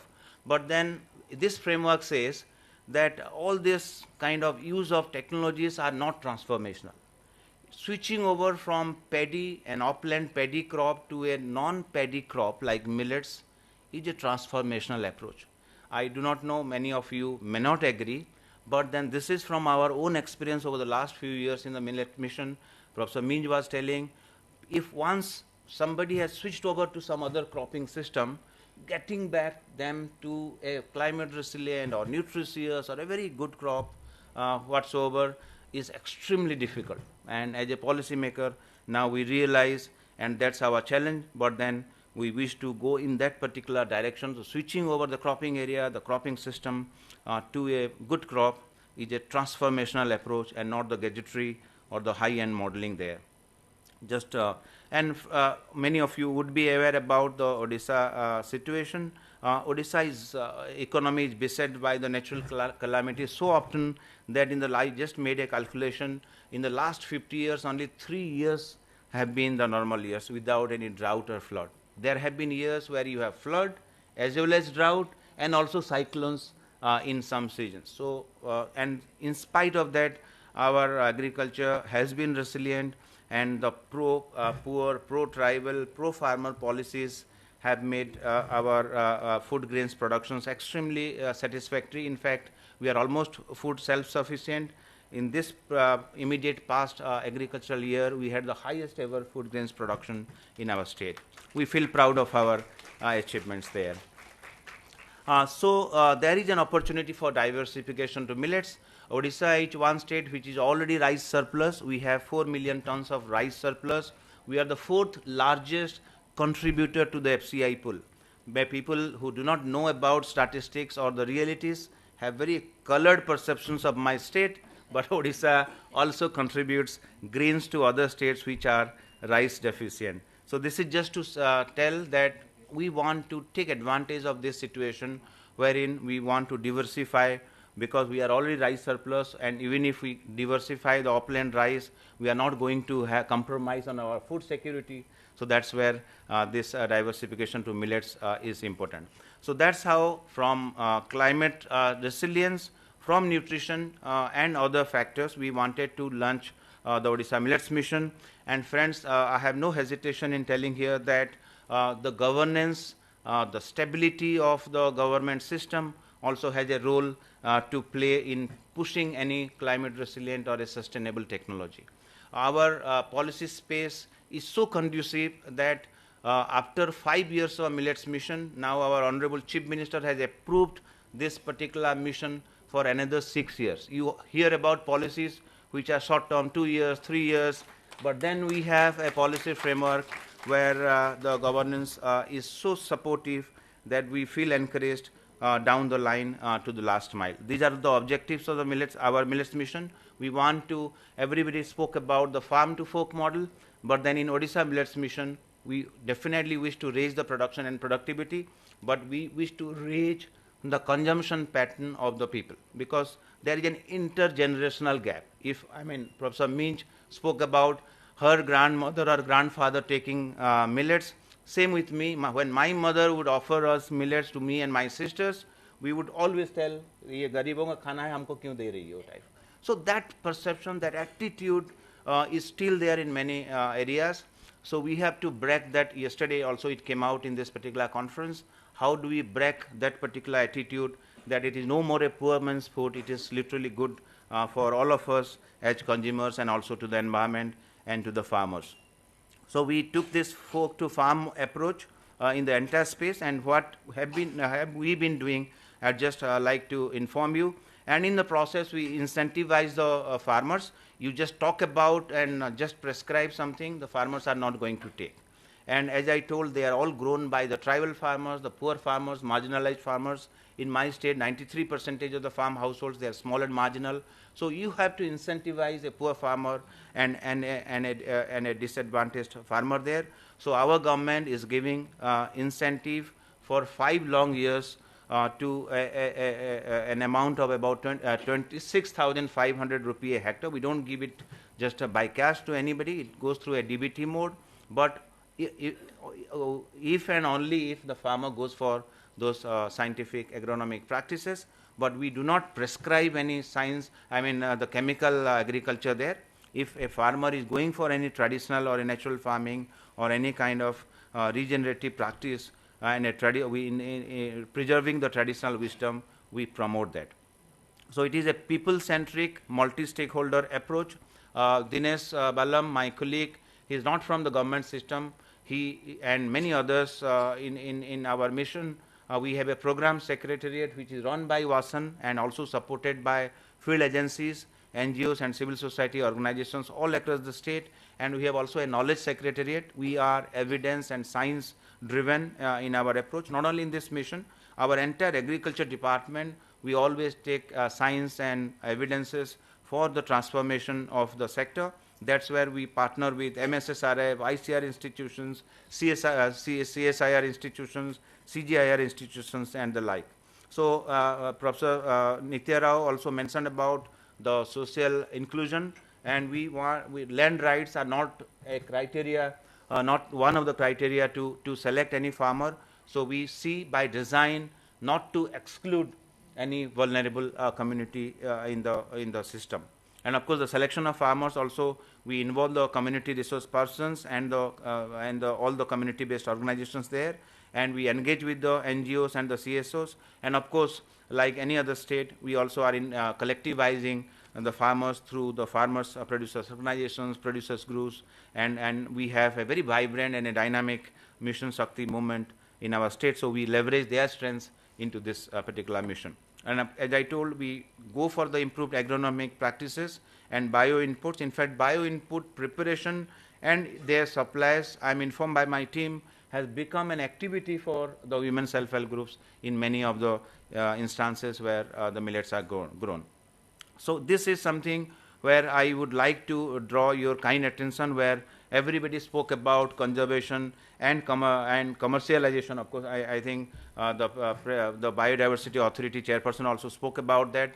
In fact, our activity here has now caught attention of the rest of the country and maybe in the days to come rest of the world, wherein we experimented, because Koraput as such is a hotspot of agro biodiversity, not only in our country but across the planet.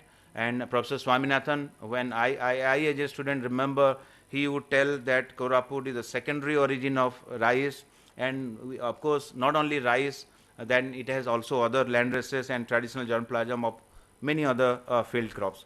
And we tried to kind of take advantage of the availability of such a huge biodiversity of millets in Koraput tribal heartland, and we found about 150 such millet land races, about 163 to be precise, and then we went for evaluating them, and in a very scientific methodology involving the ICAR, the State Agriculture University, OUAT, and more so the custodian farmers. That's what I was talking about. Raimati, our sister there. Raimati Guria, upon Raimati is, sister Raimati is there. She is from Koraput. I wish all of you to kindly acknowledge her presence. There are farmers like Raimati and many others. Dana Bhoi Amar Achan? Yes, she is also there. She is also from Koraput district in another block. Then we have other farmers from other tracts of the state. Please sit down. Vasijant. So we try to involve them, involve the scientists, involve our officials, involve other groups of people, and try to experiment as to how they are faring in a scientific design. And then our results over the last many cropping seasons gave very interesting insights, so much so that now the UN FAO has also shown its interest to partner with us for this systems for land races initiative. We took all the scientific prescriptions there. We went for RBD, we went for the replications, we had the kind of the tagging of all this particular land races, all the 163. We now find that, and we did analysis of all their traits, including their yield and other potential, and we now see that about 15 to 16 are as good as the NARS released varieties. And out of those 15 or 16, now we find 4 of them are such which are even faring better than the varieties released by the National Agriculture Research System. I am a scientist by training before joining the civil services. I also had that kind of a perception, you know, anything coming from the laboratory is always the best, but it is not. So now we find with very much scientific conviction that 4 such land races are now faring better than or equally to the scientific laboratory bred varieties. So what do you do with that? Well, I think Professor Minj was telling, or I think Professor Nitya also was telling, that we have to conserve those varieties, but then they should not lose their identities. So we could have named it after somebody, the breeder, this and that. But then we told we want to conserve and name and kind of preserve their identities through a formal land race release mechanism. Then we found there is no scientific tool, there is no SOP available to release a land race or a traditional germplasm as a variety. Because if you do not release the variety, my joint director sitting here or my agriculture officers would not give them the subsidy or any kind of benefit from the scheme. So we developed a protocol involving very eminent scientists of the National Agriculture Research System, and also consulted the tribal farmers, custodian farmers, the State Agriculture University people, my extension officers and everybody. And then now with this analysis, we are now going to release 4 land races, namely, I remember all the names, the Bati Mandia. Mandia is the ragi or the finger millet in Odia, Bati Mandia, Bharti Mandia, Kalia Mandia and Mami Mandia. And we have prefixed them with the places they come from. Bati Mandia comes from Kundra, where Raimati comes, so we have told it that Kundra Bati Mandia. The Bharti Mandia comes from another place just nearby, then Gupteswar is the hill there, so we have named after that. Kalia Mandia comes from Lakshmipur, another place in Koraput, again a traditional biodiversity hotspot, that becomes the Lakshmipur Kalia, and Mami Mandya again becomes Malyaband Mami. Malyaband is the hill range in that tribal heartland. So we feel extremely proud to announce here that our experiment of conserving a land race and good number of land races has now become formalized, and that's how we have just recognized Raimati, who is there in this conference, was recognized by the Honorable Chief Minister in our Millets Day celebration last year. In fact, the Honorable Prime Minister listened to another custodian farmer from Mayurbhanj. Mayurbhanj is the district where our present Honorable President comes from. Subhasa Mahanta is the tribal custodian farmer there, gifting one very traditional handicraft item made of millets to the Honorable Prime Minister there. We extremely take pride in their activities for which they have conserved this traditional wisdom for centuries. Everybody spoke about the value chain, so pre-processing and the processing units run by the women self-help groups and FPOs will be a great thing, and we take back a lot of learning points from this conference. The millet-based value addition and the sale outlets, many of the panelists also spoke that we need to brand, package, and also sell it so that it gets due attention and also gets better pricing. We have opened Millet Shakti cafes, outlets, the tiffin centers across the state. I think it is now close to 200. The millet cafes are the bigger ones, which are there in the malls and offices. My own office has a millet cafe, so I do not serve any of my guests with any kind of oat biscuits or anything. I compulsorily serve them with millet snacks, which are very tasty. Nobody has kind of left out any of the items served to them. So it's doing very well, and that's where we want to brand and package well. We have tied up with the Indian Institute of Packaging for good branding and packaging there. And then the enterprises through the women self-help groups are now catching up everywhere. Honorable Chief Minister recently opened one millet cafe within the Lok Seva Bhavan, that is where the seat of power, the Honorable Chief Minister sits there. It has also been open in many places. The procurement of ragi, Dinesh mentioned in the morning hours. We have a very scientific process of collecting the ragi, the surplus ragi. But let me tell this esteemed panel and the audience that we do not wish to kind of bring back each grain to the government's procurement system. By design, we want that the families which are malnourished and traditionally they have not been good at the nutrition parameters, we want them to keep much of their produce in their households and they do not sell it. So we often face this criticism that there is some amount of millet still there in the households where you are not procuring. We have set a kind of a ceiling so that beyond that, suppose it is about 14-15 quintals a hectare now, so we are telling that you can't sell beyond 10 quintals. So by design, we want the households to consume there. If they wish, they can sell it in the local market.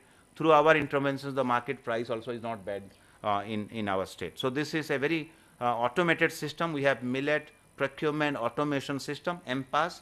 So the FPOs, they would procure it in a mandi, and the money is transferred to the bank accounts of the farmers or the tribal farmers within 72 hours through a direct benefit transfer. Not a single case of any kind of malfunctioning or corruption has come to our notice, except in few, which we have taken very seriously and taken action there. So Ragi Laddu, ICDS, we want to take science-based evidences there. So we do not wish to introduce everywhere. So we had some studies done by the NIN on the bioavailability and all the scientific processes involved there. We want to take science into introducing in any public delivery channels. But in the ICDS, in few districts, we have already introduced the Ragi Laddus in schools and the ICDS centers. And in fact, in some of the hostels also we have introduced there. We have got good recognition on many fronts, and we feel encouraged by that. For the International Year of Millets, we have a specific framework to engage with all other stakeholders. I'm just skipping it, this being a very informed audience. Odisha hosted the Hockey World. In progress. Yes, I know that. Hockey World Cup was recently had in Odisha. It was the second time that we hosted this World Cup hockey, and we did not wish to miss the opportunity. We involved all the hockey players there. You can see Srijesh there in the top, second to right, and then Dilip Tirki, our Indian Hockey India captain, president, and the Hockey India Manpreet and others are all there. So we leverage their presence to popularize millets during the hockey event. And then we take it to each and every stakeholder.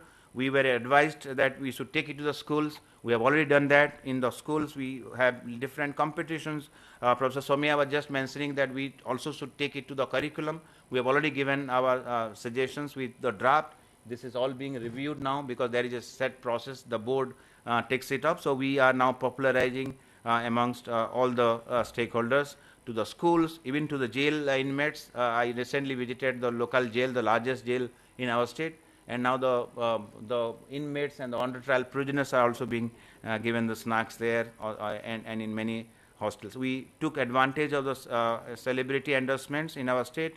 There you can see the Saint artist Sudarshan Patnaik, our popular cinestars, and Hockey India president there. We are engaging with the chefs, restaurants, banquets, and other people, hotels and others, because if it doesn't taste good, if it doesn't suit to our palate, the new recipes may not be acceptable. So that way, that has also been very widely accepted. We developed this millet song by involving Ricky Cage, the Grammy winner. He is the only Indian who has won 3 Grammys for our country. And then this particular song was released and got very wide acclaim. I do not know whether time is not there or not, but this will take 3 minutes. But you can kindly see Google and listen to yourself. It's a very sweet song with traditional tribal language and English there. So there are 2 more slides. These are the next steps for millets. We were told that the caste system, even within the millets operate, the bajra and sorghum, they take advantage of the millet ecosystem. But then the little millets like kodo, kutki, or kangu, or sua, they also at times suffer. So for our state, besides ragi, the finger millet, the foxtail millet or kangu, or the little millet or sua, they are equally important. So, but there is no MSP mechanism, minimum support price mechanism available.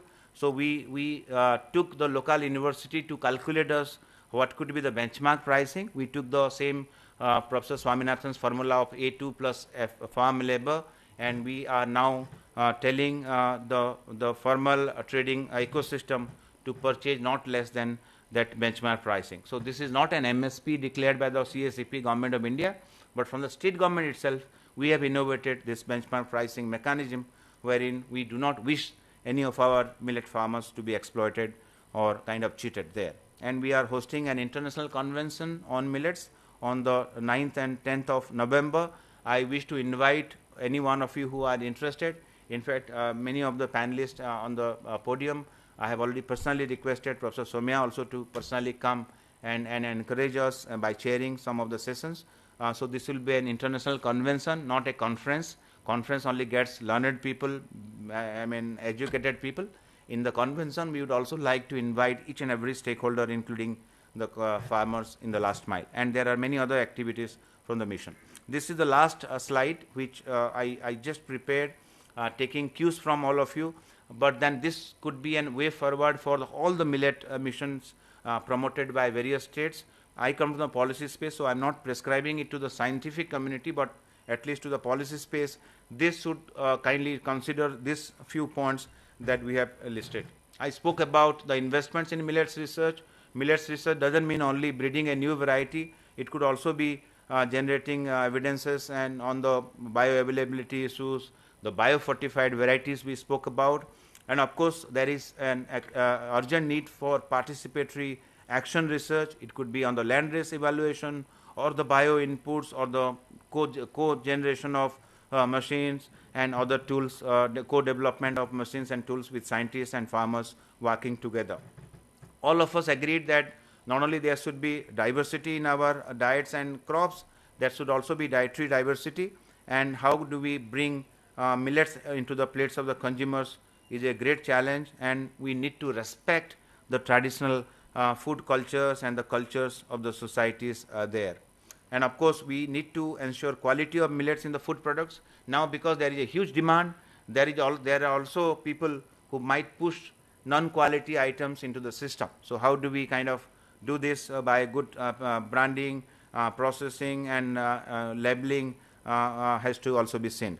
And I personally feel that the government delivery channels, I think Professor Nitya Rao also yesterday was mentioning and prescribing, unless and until the government takes this creates that particular demand. I mean, howsoever we collectivize the SHGs or FPOs or women collectives, this may not succeed.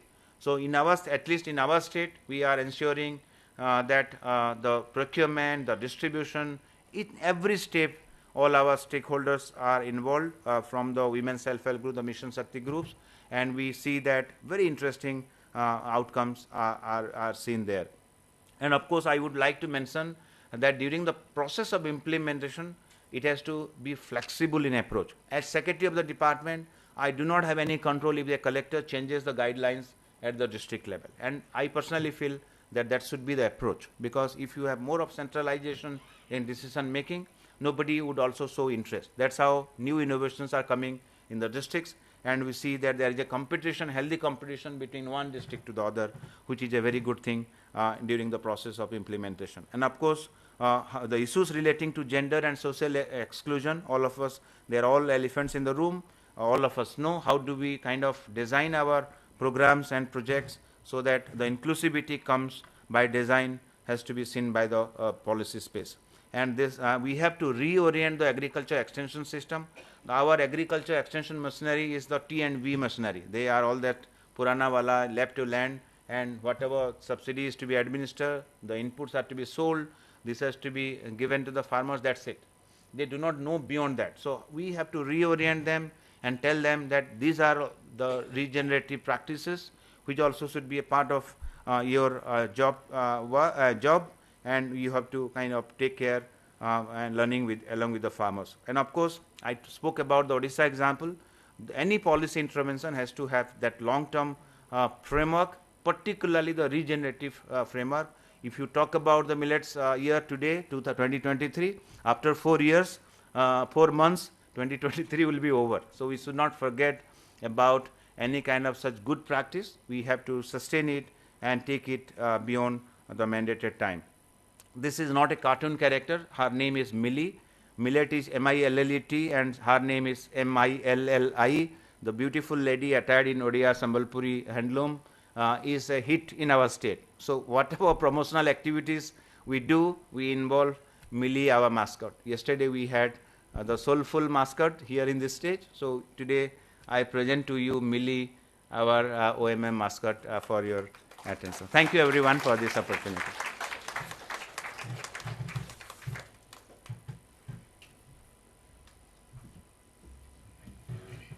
Thank you, Dr. Aravinda Pade. I think the chair will give the conference valedictory address. Dr. Soumya. So, good evening, everyone, and please don't worry, I'm not going to give a valedictory address. I think that we had a beautiful ending to this conference with Dr. Aravinda Pade's speech, which was so inspiring. I wish that every state government would really follow the model of the Orissa Millets Mission. Starting with, obviously key is political support for this program, which has to be sustained over time. For any of these kind of things to really develop and grow, it takes time. And I think for that sustained political support and empowerment of the officials who actually have to manage everything on the ground is really key. So I think, like I said, it was a very good summary, and all I want to do at the end, apart from thanking all the invited guests, speakers, participants who have spent 3 full days here. It is usually in conferences, you'll start on the second day, people disappearing, and by third day, hardly a handful are left. But I think it shows the commitment to all those who've come, that they've stayed till the very end. except for few, I think, who's had to catch their flights or trains. So all I want to do at the end is to thank my own team from MSSRF, starting with Dr. Oliver, because Dr. Oliver, I know that you are supposed to propose formal vote of thanks, but you will not thank yourself. So I would like to do that. And also Dr. Hariharan and all of the other members. I think there are all of them. Can you all please stand up? The MSSRF team, please stand up.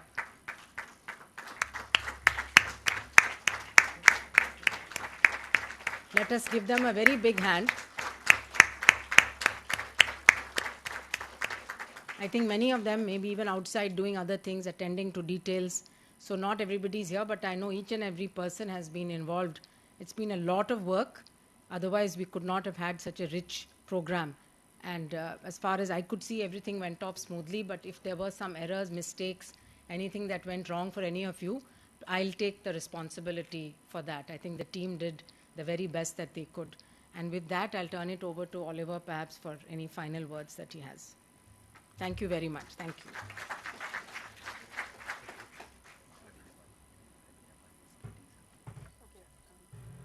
Dr. Arvinda Padi would like to give a token of appreciation to Dr. Soumya. Hamper from our state.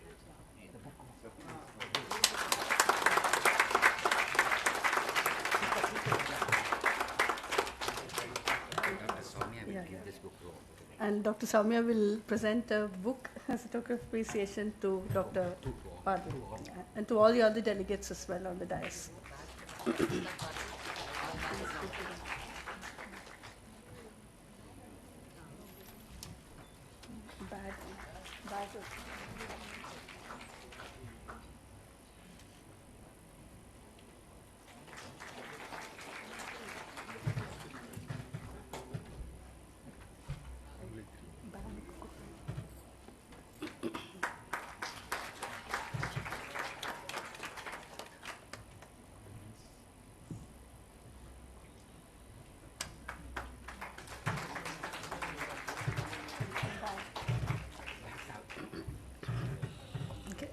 Now invite Dr. Oliver King to give the formal vote of thanks. Good evening, dignitaries on the dais and off the dais. Good evening to all of you. First of all, let me thank Professor M.S. Swaminathan, our beloved guru, and who has been a guiding guru for all of us. And I remember in 2018 we conducted Millet, Monsoon and Market. That was one of the milestone symposium that we had, that has set up mileage for us, and in fact 2018 for the national level, national year of millets, and then now we moved to the international year of millets. And today we are actually concluding the international conference on mighty millets for food and nutrition and health security. And I thank profusely the Board of Trustees and Dr. Soumya Swaminathan, the chairperson of the foundation, and also Dr. G.N. Hariharan, Executive Director, for time to time guidance for organizing this important event. And also I place it on record all the Council of Directors and the staffs and scholars of the foundation for all the support rendered for organizing this important event. The important ministers, Mr. Thiru Chakrabani, the Honorable Minister for Food and Civil Supplies, Government of Tamil Nadu, who inaugurated the event. And we place it on record Srimati Zubin Rani, Honorable Union Cabinet Minister for Women and Child Development. She delivered the keynote address of the conference, and the special address Dr. Padi has delivered today. For all of them, we place it on record our gratitude. And about 37 organizations, internationally as well as nationally, people have participated, and they have delivered their lectures here. And right from the FAO, I'm not going to name each and every organization, entire fraternity, right from policy think tank agencies, research and development organizations, farmers network organizations, and custodian farmers at all levels. People have actually joined this gathering, and they have contributed for 3 full day here event. And we had the 5 side events: public forum, millet cafeteria, and farmers organization participation in the exhibition, and NVO fellowship programs, and college students also participated in many events. For all the coordinators of the events, I am placing it on record for their great gratitude. And without the support of organization in terms of finance, it is not possible. For the GIZ, Rain Matter Foundation, Bajaj CSR, WASAN, RRA Network, and Odisha Millet Mission, Protection of Plant Variety and Farmers' Rights Authority, National Biodiversity Authority, and Tata Soul Food Program, and Reliance Foundation, Agro Crops, and also CLRI. They have all supported this immensely for the smooth conduct of this program. I place it on record for the accommodation. Probably, all the hotels, Hotel Turia, Rajasundar, St. Thomas Mount, Hotel King Cross, and Ginger, they have treated you well. If there are some lapses, and we take the responsibility. And for transportation, Hotel Turia as well as SR Travels, they have supported. We thank them. And there are about 16 subcommittees constituted within MSSRF for organizing this. Most of our staff, they were actually day and night in the last 1.5 months. They have been working around this. I place it on record, especially for 2 persons. I wanted to thank Mr. Girijan, my colleague, the last 15 days, and also Mr. Parthasarathi, who had been with me for the last 1 month, in and around going through these processes. Thank you very much for all of you. Thank you.